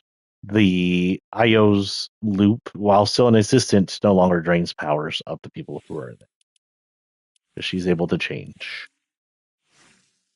That might be, oh God, what just happened? That might be the end of the supers. No, not quite. At this time, we had a bleed over, some kind of bleed over during Father's Day, and three people from alternate realities of cartoons came in, including Hank Hill from King of the Hill, Cleveland from Family Guy, and Bob from Bob's Burgers. Not really a storyline there, they're just in the game. We do have Mechanist from chapter 5. She was actually a villain during her time, but apparently she stuck around the island and became a good person after her boss got defeated, and it's just her summer outfit. Don't know anything about Blitz Knight. I think he have been a PSN or really cheap skin, or I may have won him. I have absolutely no idea how I even got the skin. Maybe something I won. Around that time, Bruno came in for the music. He doesn't have any storyline, honestly, but it's Bruno. We don't talk about Bruno. Sorry. Around this time, two Supermans came in, technically. This is Superman from the new movie. Kind of looks a lot like him. And this is Superman from the ancient 1900s cartoon. um, but Superman, of course, most people know Superman. He's an alien, Krypton. He's not his first version to be in Fortnite. But the one from the movie actually came in at the end of this chapter and was the one that saved the day and destroyed the tentacle from the Dark Presence and forced it back into the spirit realm. We have 5 minutes. And we have Robin from Batman. I'm not sure which Robin this is supposed to be, honestly. It says Teen Titan, which makes me think of the OG Robin. But, I mean, this looks more like Damian, which is Batman's son. So, Robin came in and helped us with the soups. Reboot Man is, whoa. Oh, no, that's just Claire at that time. Reboot Man is like a reboot van version hero. He does seem to have cubic light powers, like what's her name? You can take off his mask and there's a human underneath. And I guess if he had powers, it would be to reboot people. We did have a seasonal burning. Yomi. Oh, that's it for that, I guess. Around that time, after the tentacle was defeated, was when the bugs invaded. The bugs were smaller versions of demons that came in. We had to have a Helldivers Light Bug Extermination. Yomi is one of the OXR, or Onimorph Extermination something Rangers. And she is a pop idol that came in to fight the bugs. She originates from the island. Around the OG, Yonder came back. This is an alternate version of Yonder, known as Yondar 3000. The Power Rangers showed up in the island to fight the Xenomorphs invasion because apparently Rita Repulsa was also using the demons to attack the island for unknown reasons. We even had the ability to drive the Megazord. In the OG, Dyer was back. He looked pissed off more than ever and even gets a muzzle in some forms. Tide Strider is an alternate OG timeline version of the original one. Around this time, we did have Halloween come out. Halloween showed the arrival of the Vines again that were around in Chapter 5. The Vines leader, who I can't think the name of, but was some famous singer, came through as the leader of the Vines, along with her Pumpkin Knight, who was, careful, from Chapter 5. The Pumpkin Knight was the one that led the invasion last time. This is the Dark Maul. Along with her, she brought in a bunch of monsters. The Ghost of the Grabber from Black Phone 2, for Black Phone and Black Phone 2, but this is an icy ghost form and is technically a child kidnapper on Fortnite. This is the Dark Maul. He's a monstrous version of the Dark Knights. It looks to be like a kind of a what do you call it from Dungeons and Dragons, where the chests are fake and they eat you. Those type of things. A mimic, a mimic of the Dark Knights. We also had Shaggy and gang show up. They came over in the van. Red immediately wrecked the van, and we had to go in and help them with that. Don't know about Sidonia. That may have been another cheap skin I got, or something else. This is Desert Rose. In the OG timeline, we had a alternate Drift come in. It's called Rift Reaver Drift. Drift is has a longer story. He's from Chapter 1. He is actually from our world, like the real world. Got rifted into Fortnite during the Rift event and gained the powers of the Fox Clan, the Rift powers, which may or may not come from the mask or may come from the rifts. It's not entirely clear. Because apparently the masks they wear are power masks from this season. 2 minutes. Redline Racer, which is a different version of RPM. From OG Timeline, Red Ruin Joni indicates that the vampire hunters from Chapter 4 have become corrupted. This one's a vampire version of Joni. Power Rangers. We got the Pig Butcher, which is an original, though reminds me of a bad guy from the Rockstar horror game where you're a manhunt. Not really a horror game. Killing simulator. We got Onyx Winter. She's part of the OXR and a commander. In the OG timeline, we had Omen Hunter Calamity come back. Calamity in the original timeline became a hunter for monsters, both cube monsters and the vampires at the time. Looks like she's doing the same here and still carries the power. Spare power, we're not sure if she is just an alternate reality or if she's the original Calamity going back to the OG timeline. Like in West again was one of the original hunters. He's been transformed into a werewolf. Lieutenant Rip Slade is actually, take off his mask, an OG Save the World skin, like from way back in Save the World. He is also an original skin from Chapter 1 Battle Royale, and he's been around forever. This is just his latest thing, part of the OXR. Lord Zed from Power Rangers also showed up, and it is time, guys.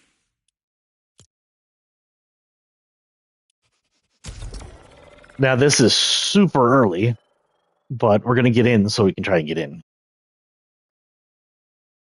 And the rest of this I'm going to do from here. We were on Season 4, Chapter 6, 4. Oh, I came in as something I didn't mean to. Oh well. If they allow us to change our skins, we will. If not, we'll stay in as whoever we're at this time. Whatever. It was going to be completely random, or it's going to be Vector or something. I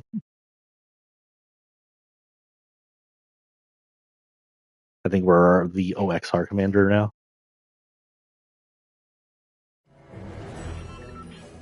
Photosensitive seizure warnings. The vent has flashing lights. You hear that now? Well, this is going to copyright my thing right off. Let's look around here while we're here. Hey, am I cell shaded or is it just fitting? Looks like I might be cell shaded. Are you cell shaded? Nah.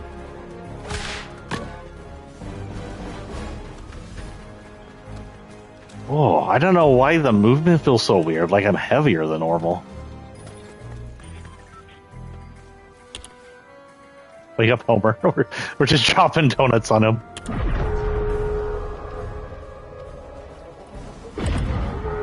Christy, wake up. Homer, wake up. I don't like this. This is Homer's sleeping on, by the way. Where are we? What are we in? We're in some kind of rock formation. Above the Capitol. This rock formation did not exist, I don't believe. So Homer's in the middle of the square of center Capital Town. And just snoozing.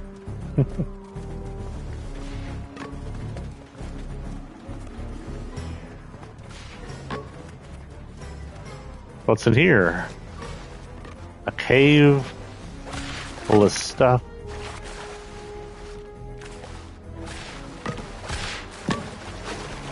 When they do stuff like this, just a heads up, Fortnite, if you ever like watch your stuff, if you ever do stuff like this, I recommend putting like a clothes changing thing in here so you can change skins for fun. Since we're here for a while. Looks like we're teamed up with Vader, the Raven chick, and the Dead Space dude.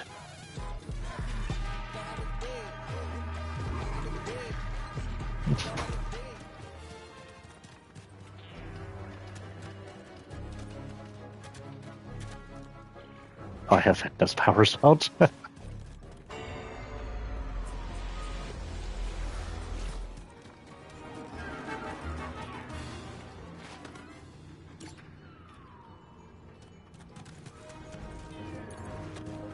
Oh, that's actually Jones. So yeah, that is Jonesy the second. The question is that zero copy Jonesy the second, or is he just back up like he works for IO? Let's hope up there as well.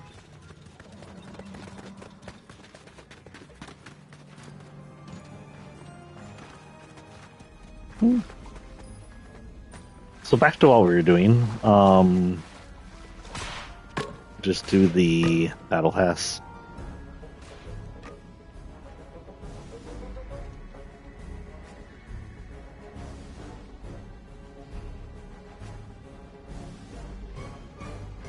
So yeah, in Chapter 4, as the invasion happened, we had a few other new characters. We did have a Halo Spartan come in.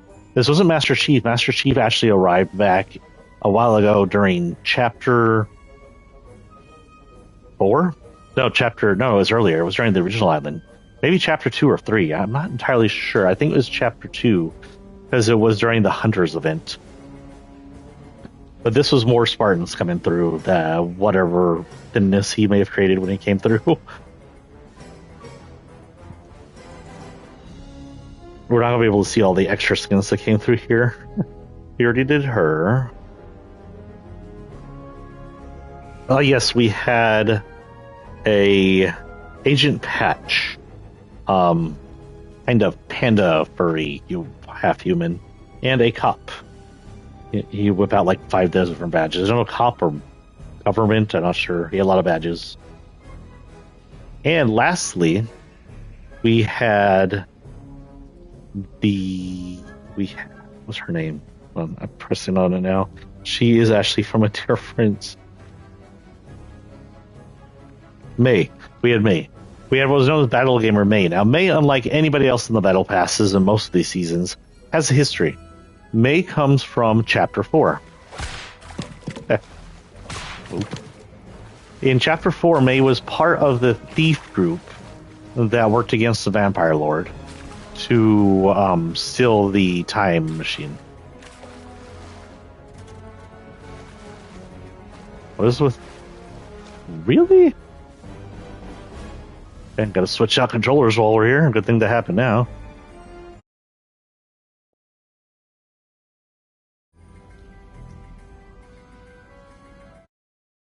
What the heck's going on here?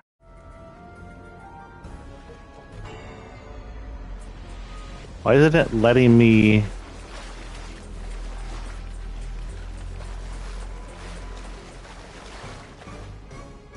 hold? Oh,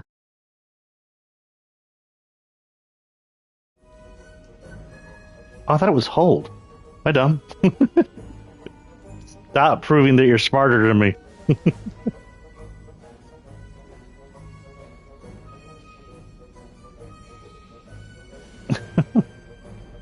I thought that controller had more life in it.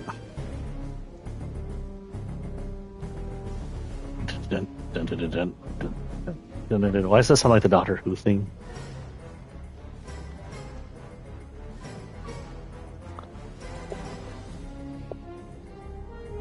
Okay, I'm still streaming despite that issue.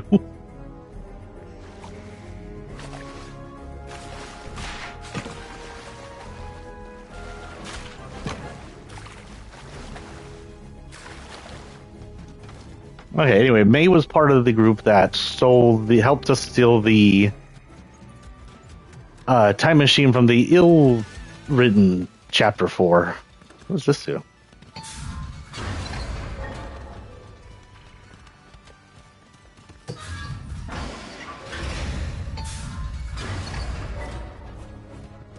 Okay. Can I affect it from over here? I cannot. I think that just might eat people.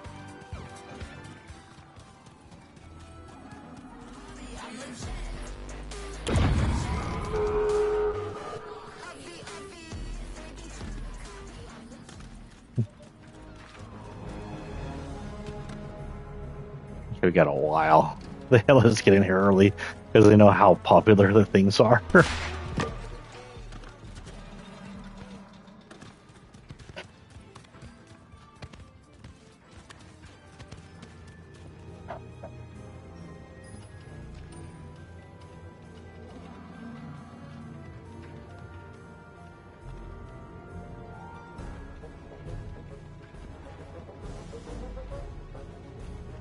Okay.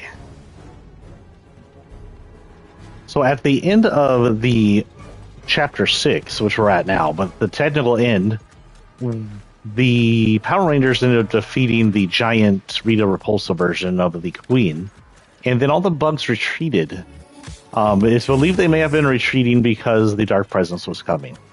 Around this time, his incoming presence started weakening reality between realities again, and we had a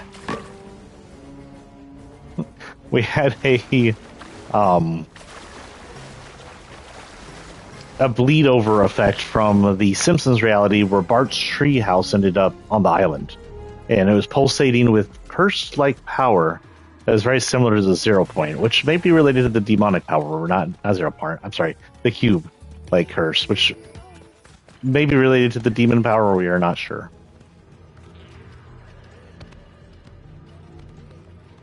Oh, there's the 0 point shard up there. They have the shard inside the gun. Wonder what their plan is.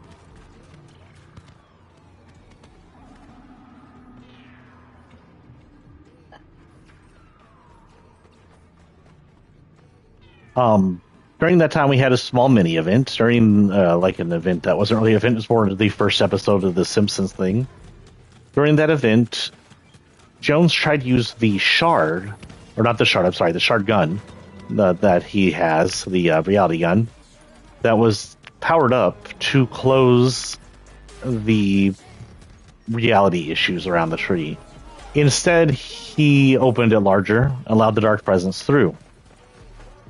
Then started mini season 2. In mini season 2, King and Kodos from Simpsons, which also found their way over through the reality bleed over, ended up trying to help dark presence because they thought its tentacles were attractive. And they ended up abducting both Jones and Hope, which took over the ship and tried to fight the dark presence. More annoyed than injured, the dark presence threw everybody through a wormhole in between realities. The King and Kodos tried to bring us to Springfield, while Hope tried to bring us back to the island. Somehow between the shard of Zero Point, the smaller shard of Zero Point that Hope had retrieved, alongside with that technology, to combine the original island and Springfield together to create the current Springfield Island. As far as Springfield knows, it's always been an island in this timeline. That's why when its beer was replaced with Slurp, it's always been Slurp. There's never been that one beer company that's on there.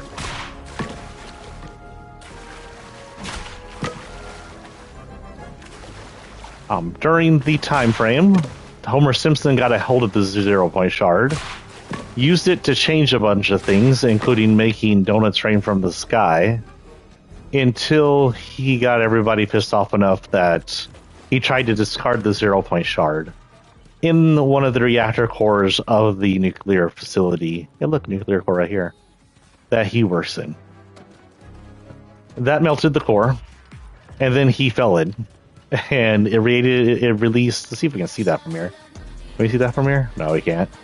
It started the core melting down, releasing a bunch of like 0 Point energy, purplish energy into the sky, and caused Homer clones to start attacking around the island. Just mindless Homer clones, even more mindless than Homer usually is. As we fought and killed the Homer clones, they became part of this giant cloud, which then birthed original but giant sentient Homer. Homer willingly, at that point, gave up the 0 Point shard, which was in his gut, but seems to not be going back down to his normal size, and that is where we currently are at. Look. So now we got a while before this starts. So, if anybody's there, we could talk. I see a few people watching. And if y'all are watching this after, because I do know I get a few people watching this after, I had a few dozen, feel free to comment below. Are y'all playing this today? Are y'all in-game? We got a Demogorgon, we got a Goat, we got a Raven, we got a My Hero person. I don't know My Hero that well. Old, one of the first furry skins. We got that singer. I don't know that singer very well. The creator. We got a Homer. We got one Homer. Is that the only Homer skin on, like, Simpson skin here? Another DOG, or is that the same DOG? It's another. That's the same DOG. We have a Mousepools. Ice version of Raven. I can't target it, but I can actually get on that one anyway.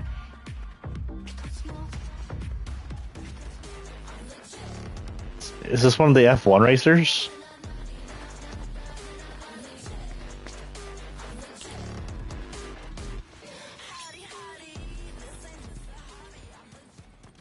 Is there anything else to mess with around here?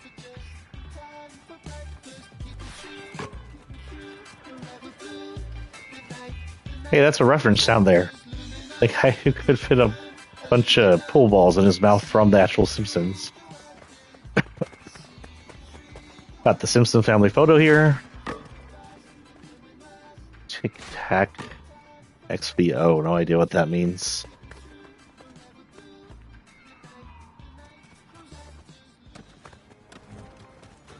The Simpsons is like 50 years old now, no. But I honestly don't think I may explain them to you who they are. We got Homer the dad, who's a nuclear core operator and is one of the dumbest people in cartoon history. His wife Marge, the kids Lisa and Bart have shown up. Bart being probably the most famous cartoon characters of all time. I saw something here. Oh, okay.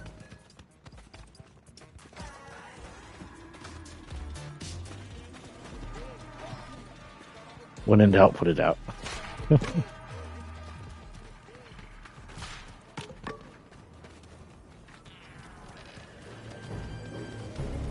I've been over here already. Buzz Cola. Don't know if that's referenced to anything.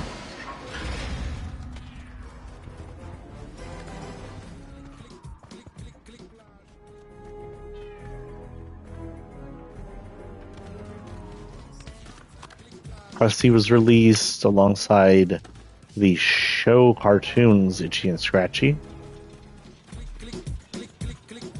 I think that's it. Mo's also a skin. They were going to put the janitor in, which people are like, why is he not a skin? But apparently just didn't have time and space for it.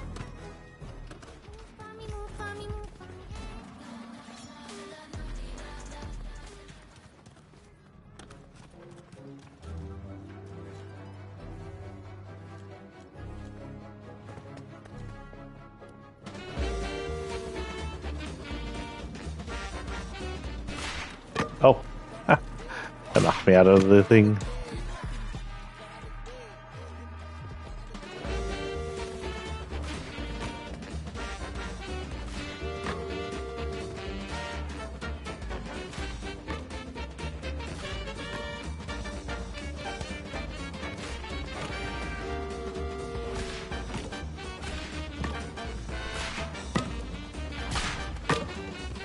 Yeah, Skull's doing.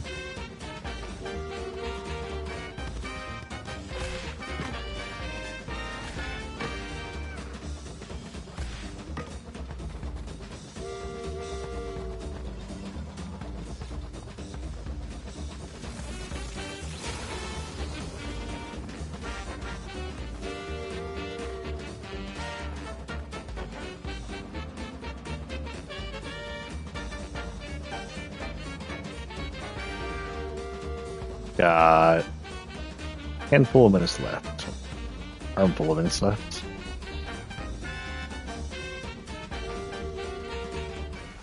What's new? Not much new in the world of video games that I'm aware of.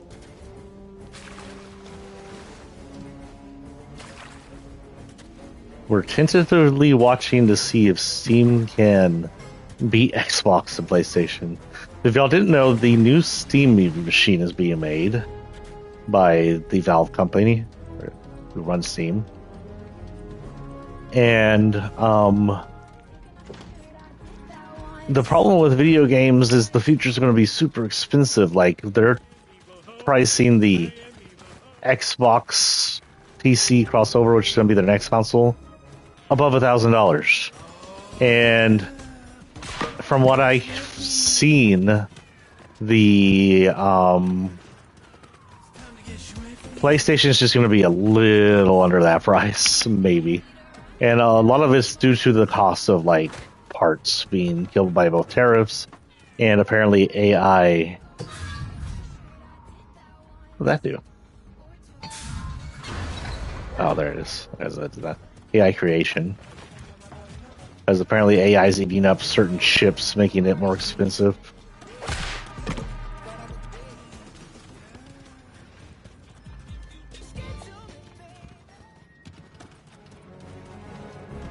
The poor copyright thing in here going like there's 15 songs. I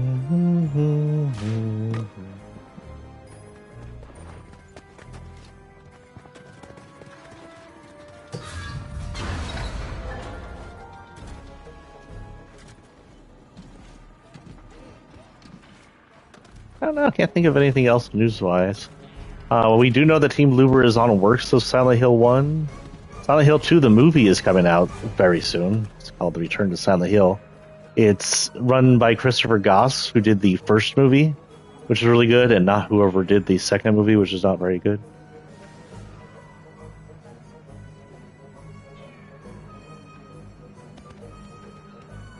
This one, of course, is based off Silent Hill 2.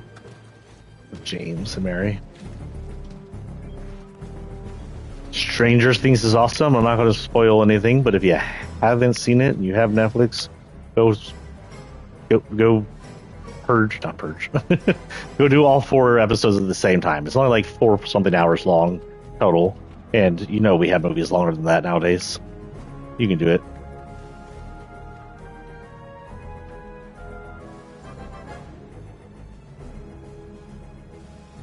The four beats in the background of this song right here is making me think of the Doctor Who themes, or whatever, the four beats, especially David Tennant's era.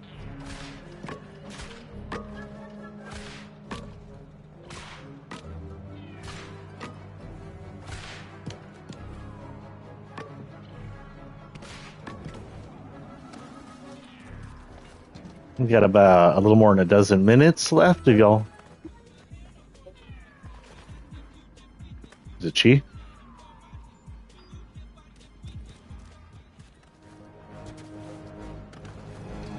Anyway, we got a little over a dozen minutes left. If y'all want to grab something before whatever happens. After this today, I plan on riding roller coasters. Do we have any roller coaster fans? I know I posted a few roller coaster videos on this channel now.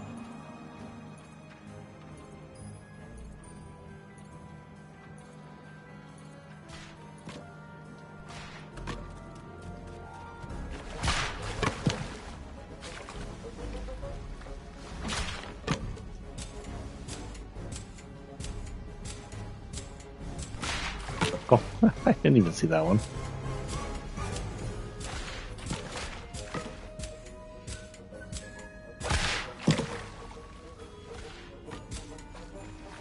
Let's get out of here. It's dangerous with all the brakes. I'm glad they fixed whatever issue they were having the other day. A couple of days ago, no one could log into any Fortnite or Epic games, including Fortnite.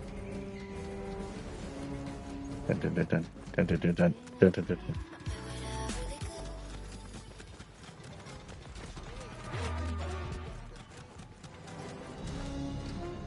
Sit over here away from all the other copyrighted music.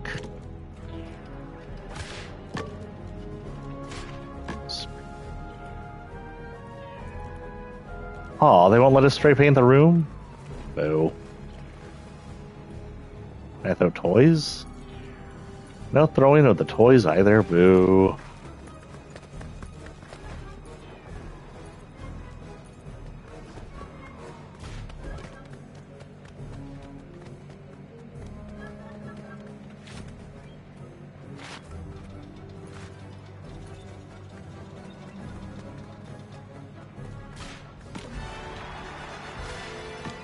Zero. The best number. Okay.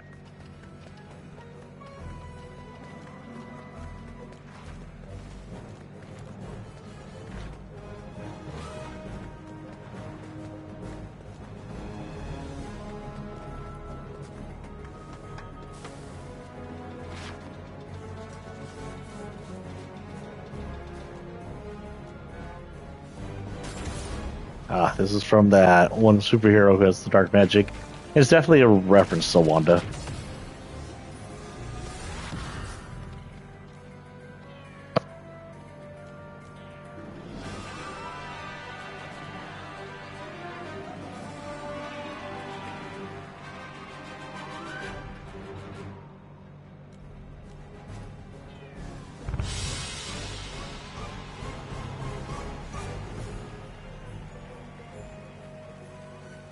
We're just see her mess with his don't step on a drum. Mess with emotes for a minute.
Pirates.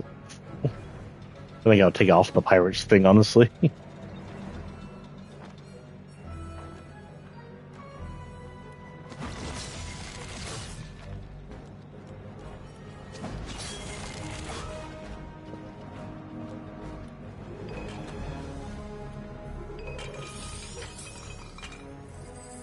It's a Fletcher Kane emote. You can see the Fletcher Kane stamp on all the gold.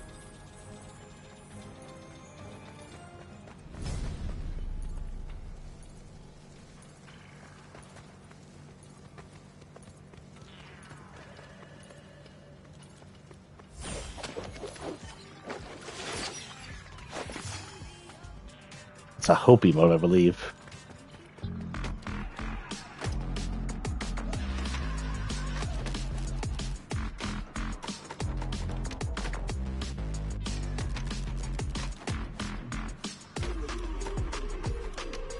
Ah, I messed up.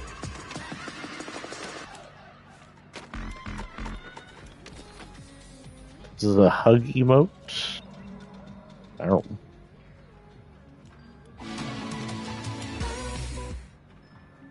Oh yeah, that's so. Actually, let's go ahead and change tools for him because I don't like to match him just in case we use it. I can change our tool.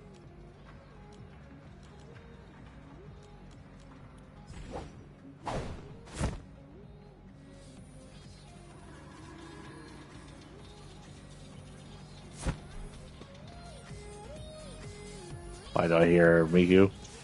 Get me away from Miku.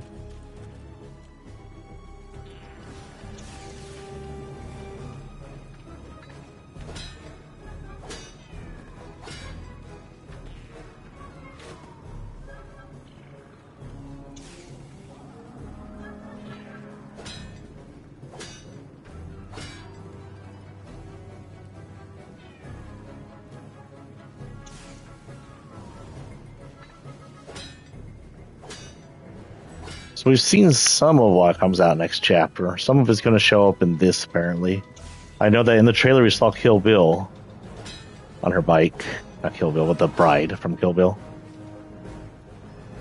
It's interesting because technically we had a ripoff of the bride. During one of the musical seasons, we had a bride with an eye patch, which was supposed to be like the bride, like a lay off the bride.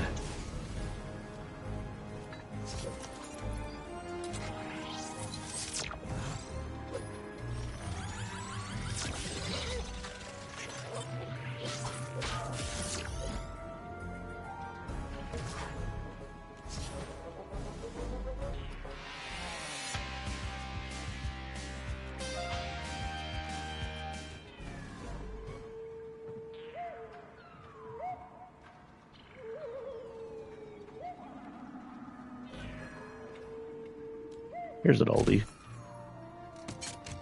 Season 8, Chapter 1.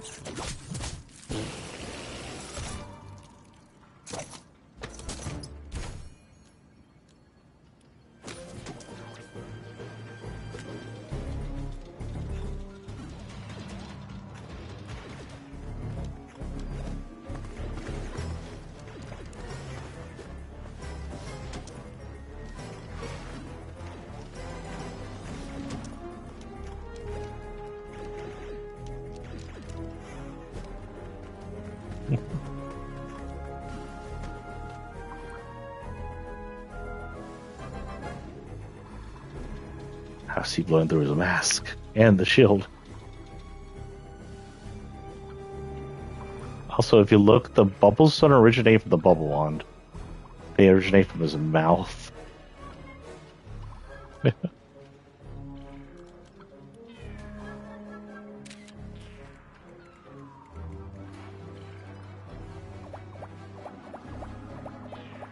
Hello and welcome. Different numbers here. Got 9 minutes.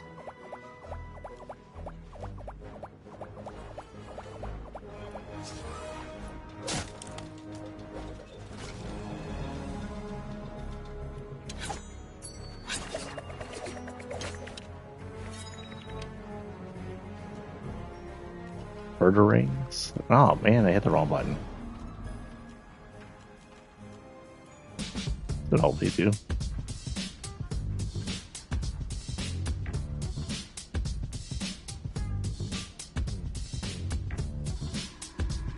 And another oldie.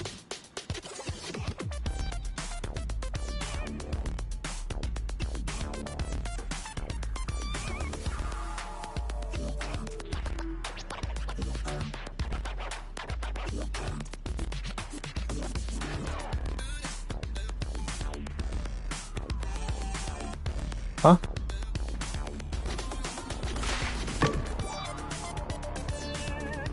I'm assuming he went upstairs. Thank you for coming. This fight is gonna need everyone. Yep, and if you can wake up Homer, that would be a really huge help. Oh, we gotta go wake up Homer now? I'll let other people do it. We've already hit the wake up Homer thing.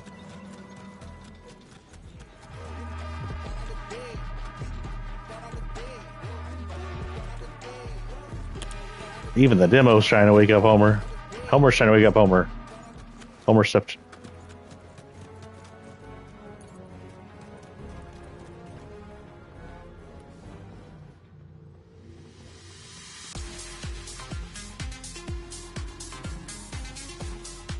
Oh, it's trees have come to life.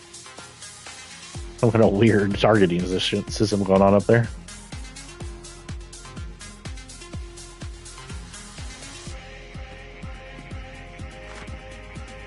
I've got a green light on our next beacon. You locked onto King Kong? I better make sure Peely keeps his distance. What does that mean? What are they doing?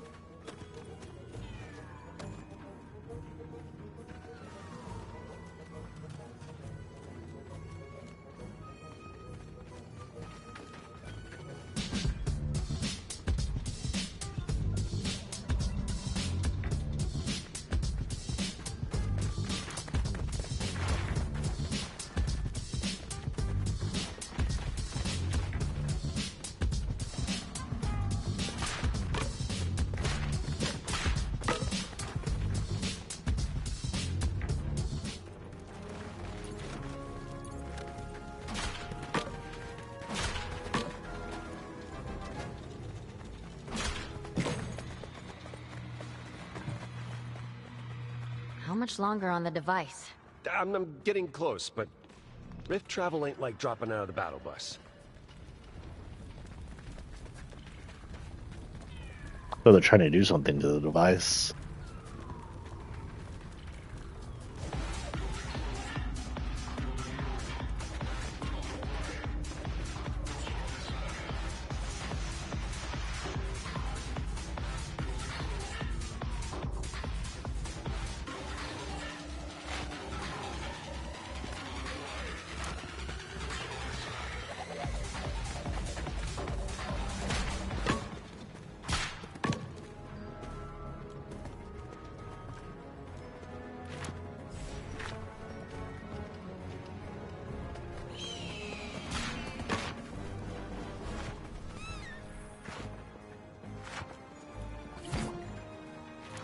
Another beacon ready means another ally to join the fight.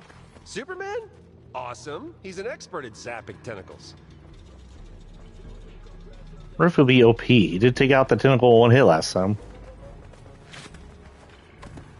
Soups. We got King Kong and Soup, so they're the ones bringing the multi-reality together then.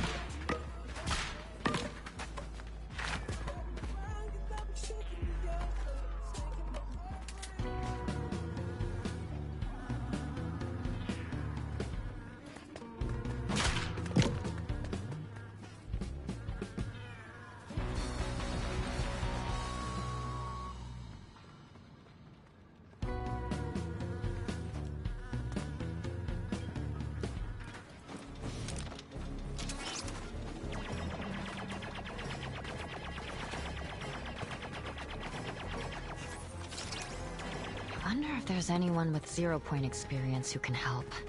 I got a couple ideas. What does that mean? The seven's gone, dude. Here's a couple of ideas.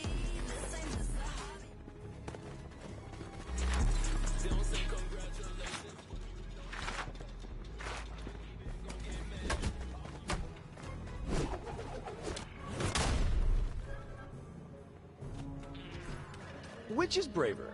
Fighting an all-powerful demon lord or rift travel? Huh? He's saying he wants to go instead.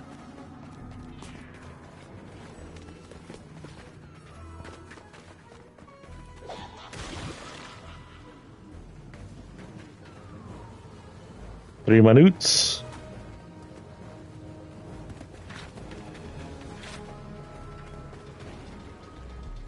Every second we wait, the island becomes more corrupted by the dark presence.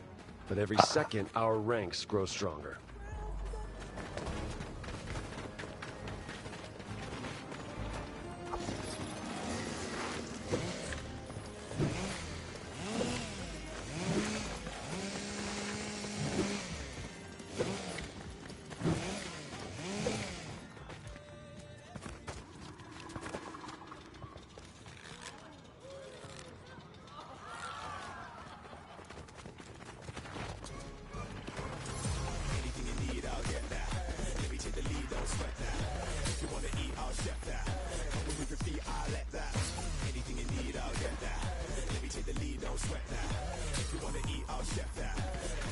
Who's throwing us? So the demon.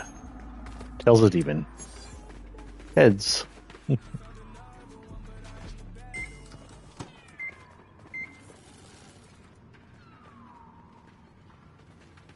Let's see if this one still gets burned.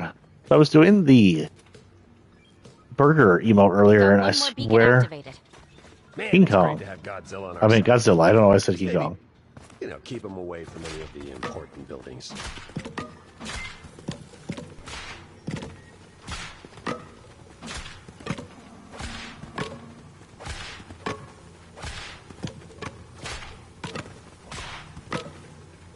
I like my burritos extra crispy.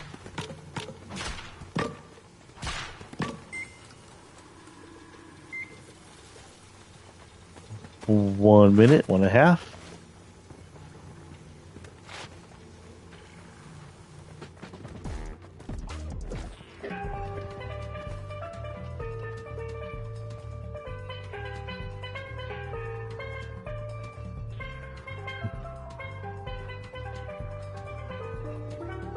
I'm seeing the stability thing pop down yellow for a few minutes Do here. we know anyone with any experience with demons? I'm on it. Yeah, 3 people. 4 people.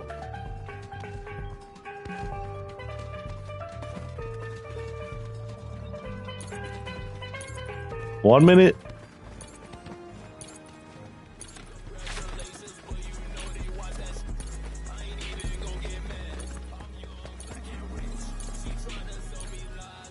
I don't know how long this event is. It's been might be an hour.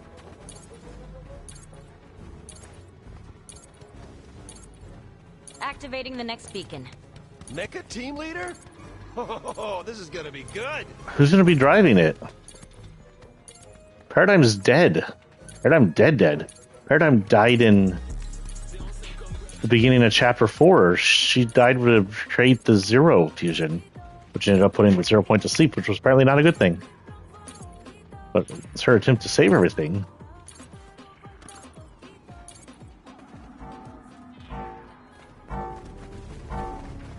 Boom, boom.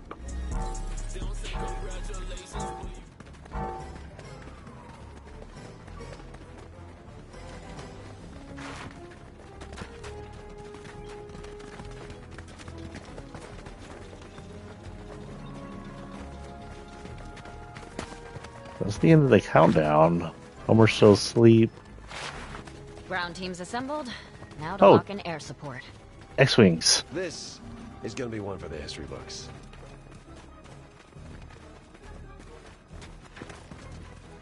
Looks like they got one more thing to go up there, though. Got some X-Wings, Superman. Mecha team leader driven by I don't know who. Kong, Godzilla. Unless we're driving Mecha team leader.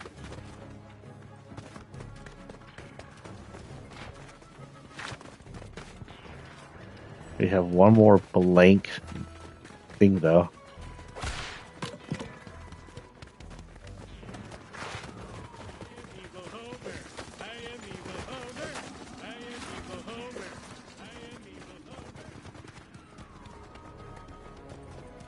We got numbers now. We might actually pull this off. Oop, everything twitched.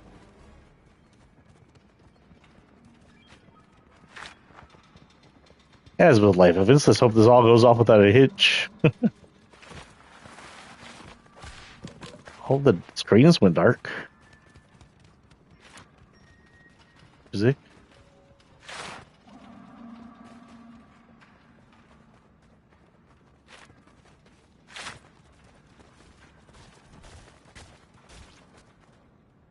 Here we go.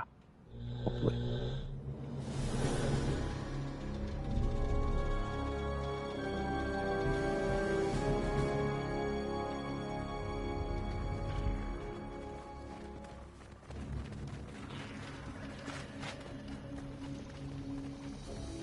Final Okay. beacon online. All our friends are ready to rift back to the island. Power Rangers. Robot. Lots Two of robots. people in tights. The Dark Presence won't know what hit him. Lots of people in How tights. close are we to rifting? One more adjustment. Cross-reality travel ain't for amateurs. That should do it. Rift device ready. Spinning up the comms, and we're live to all realities. Is this on? Wow, Oh, is that my voice? speaking to all realities. Okay. Attention, all realities. If you can hear this message, we need your help. The Dark Presence thinks he can conquer our island. Well, not without a fight. Prepare yourselves. We're about to go for a ride. Perfect. Now to fire this thing up. So long, Springfield. It's been... Bye, Springfield. Here we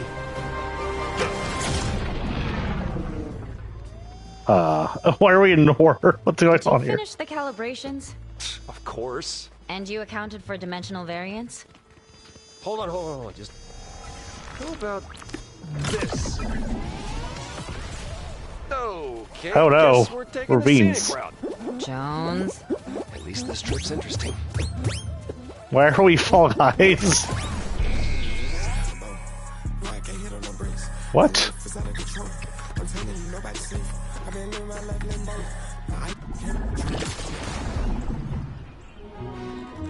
Back to Springfield?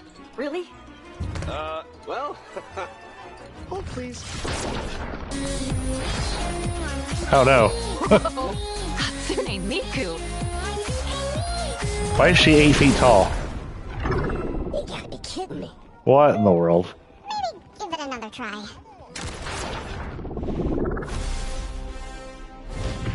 Ba-da. Are we there yet?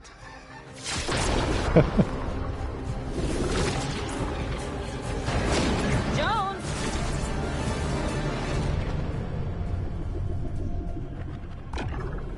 Did we make it? This doesn't look like the island.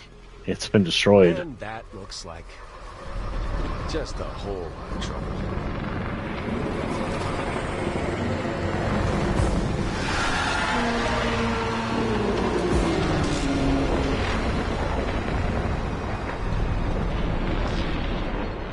If he wants a fight, he's got one.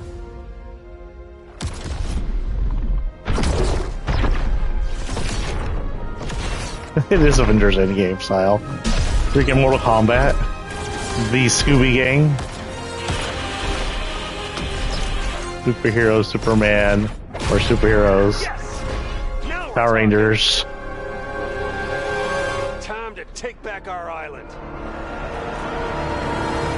Let's go!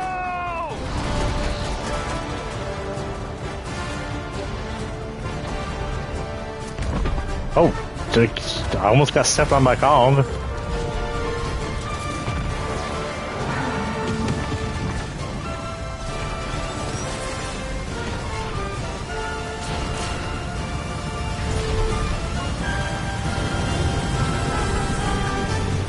I got hit by the turtles.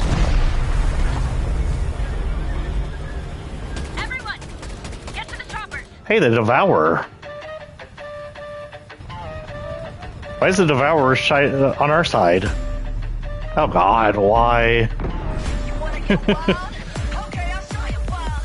Oh, now we're gonna get copyright music strike here. Oh well.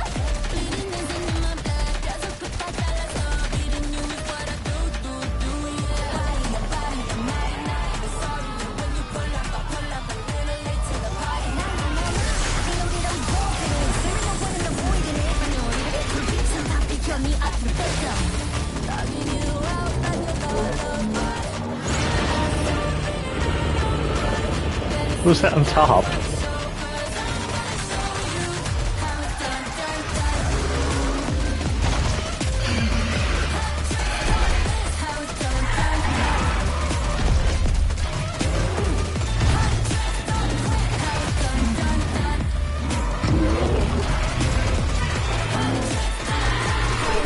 Oh.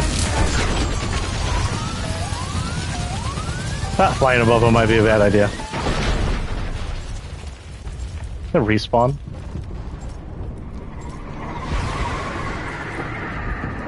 We're taking heavy fire. If you can hear this, make your way to the front lines. Front line where? Oh no, I'm under the map. Good news is they did something for that. I'm actually glitched out in the game, guys. Sorry, guys. I don't know how to fix this. I had to watch from below. Gotta look at the Devourer. There we go. That should help us here.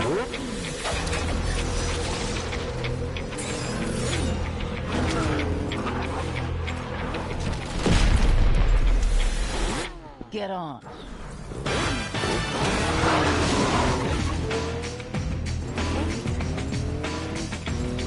Nope, I'm still under the map. I got the unique view of being glitched out during this event. There we go. Arigato! On your left! Nope.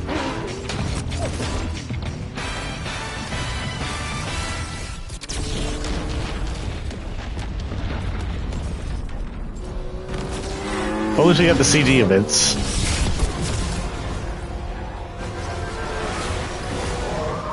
Need everyone on the front line. Press the attack! Heads up! Oh, there's a Star Destroyer down in the background. Who is flying Mecha Team Leader? We're barely holding on. We need to hit him hard, and we need to do it soon.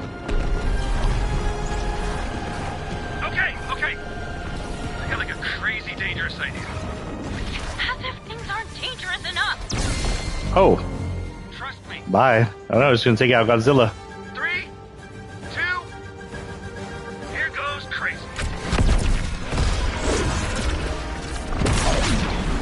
No way. The cube? That's not crazy. Is it the red? It's the red cube from OG. Exactly.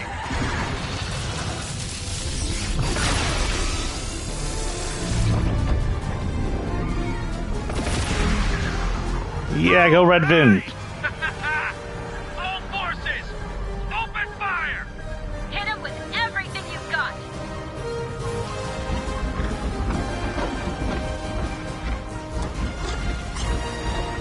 Oh, Red Vin's exploding, It's working. I think. Keep it up.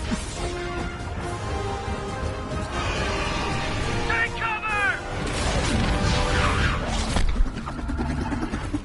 The cube's gonna blow.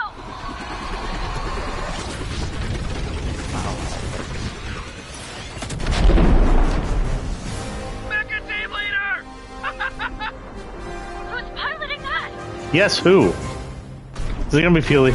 Feely's piloting Mecha Team Leader. Oh, we got another glitch view. Sorry, guys. I seem to be running into glitches here.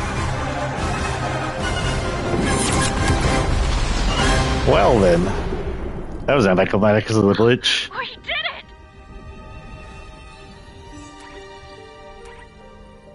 The 0-point shard.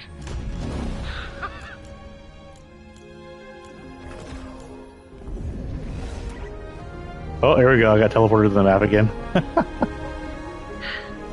Y'all have to watch to see what the ending is with someone else. I got a really big glitch there.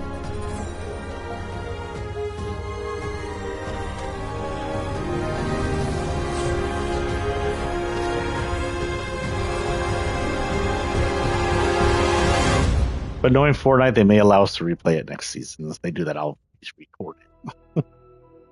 Oh no. Not again. Throughout history, the Oh. 0 point has secretly connected civilizations.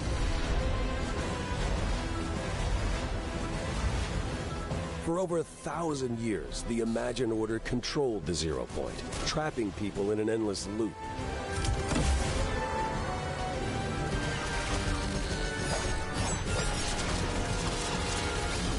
Seven heroes came together to battle the Imagined Order and free the 0 The 7. They were right. The conflict ended with the 0 point shattered and strewn across all realities. This is their point was destroyed. And the fate of the 7 is unknown.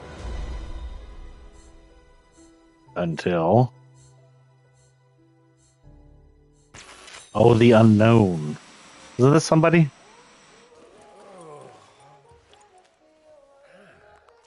Ah, he lost a tooth. What is going on?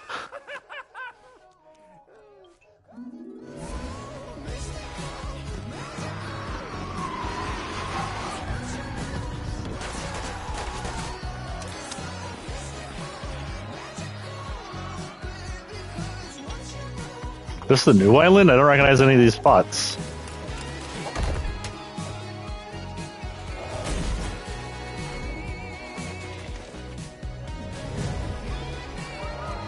Metalwood. Must be the new map.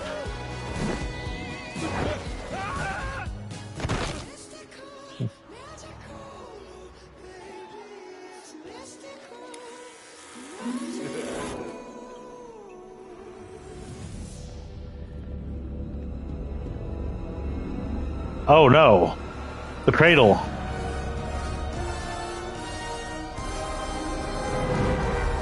Well, I guess I know why the 7 are coming back. The cube cradle's coming in. That was interesting. That's the cube cradle. That was the last reality ship. Like, the big one from the end of chapter 2.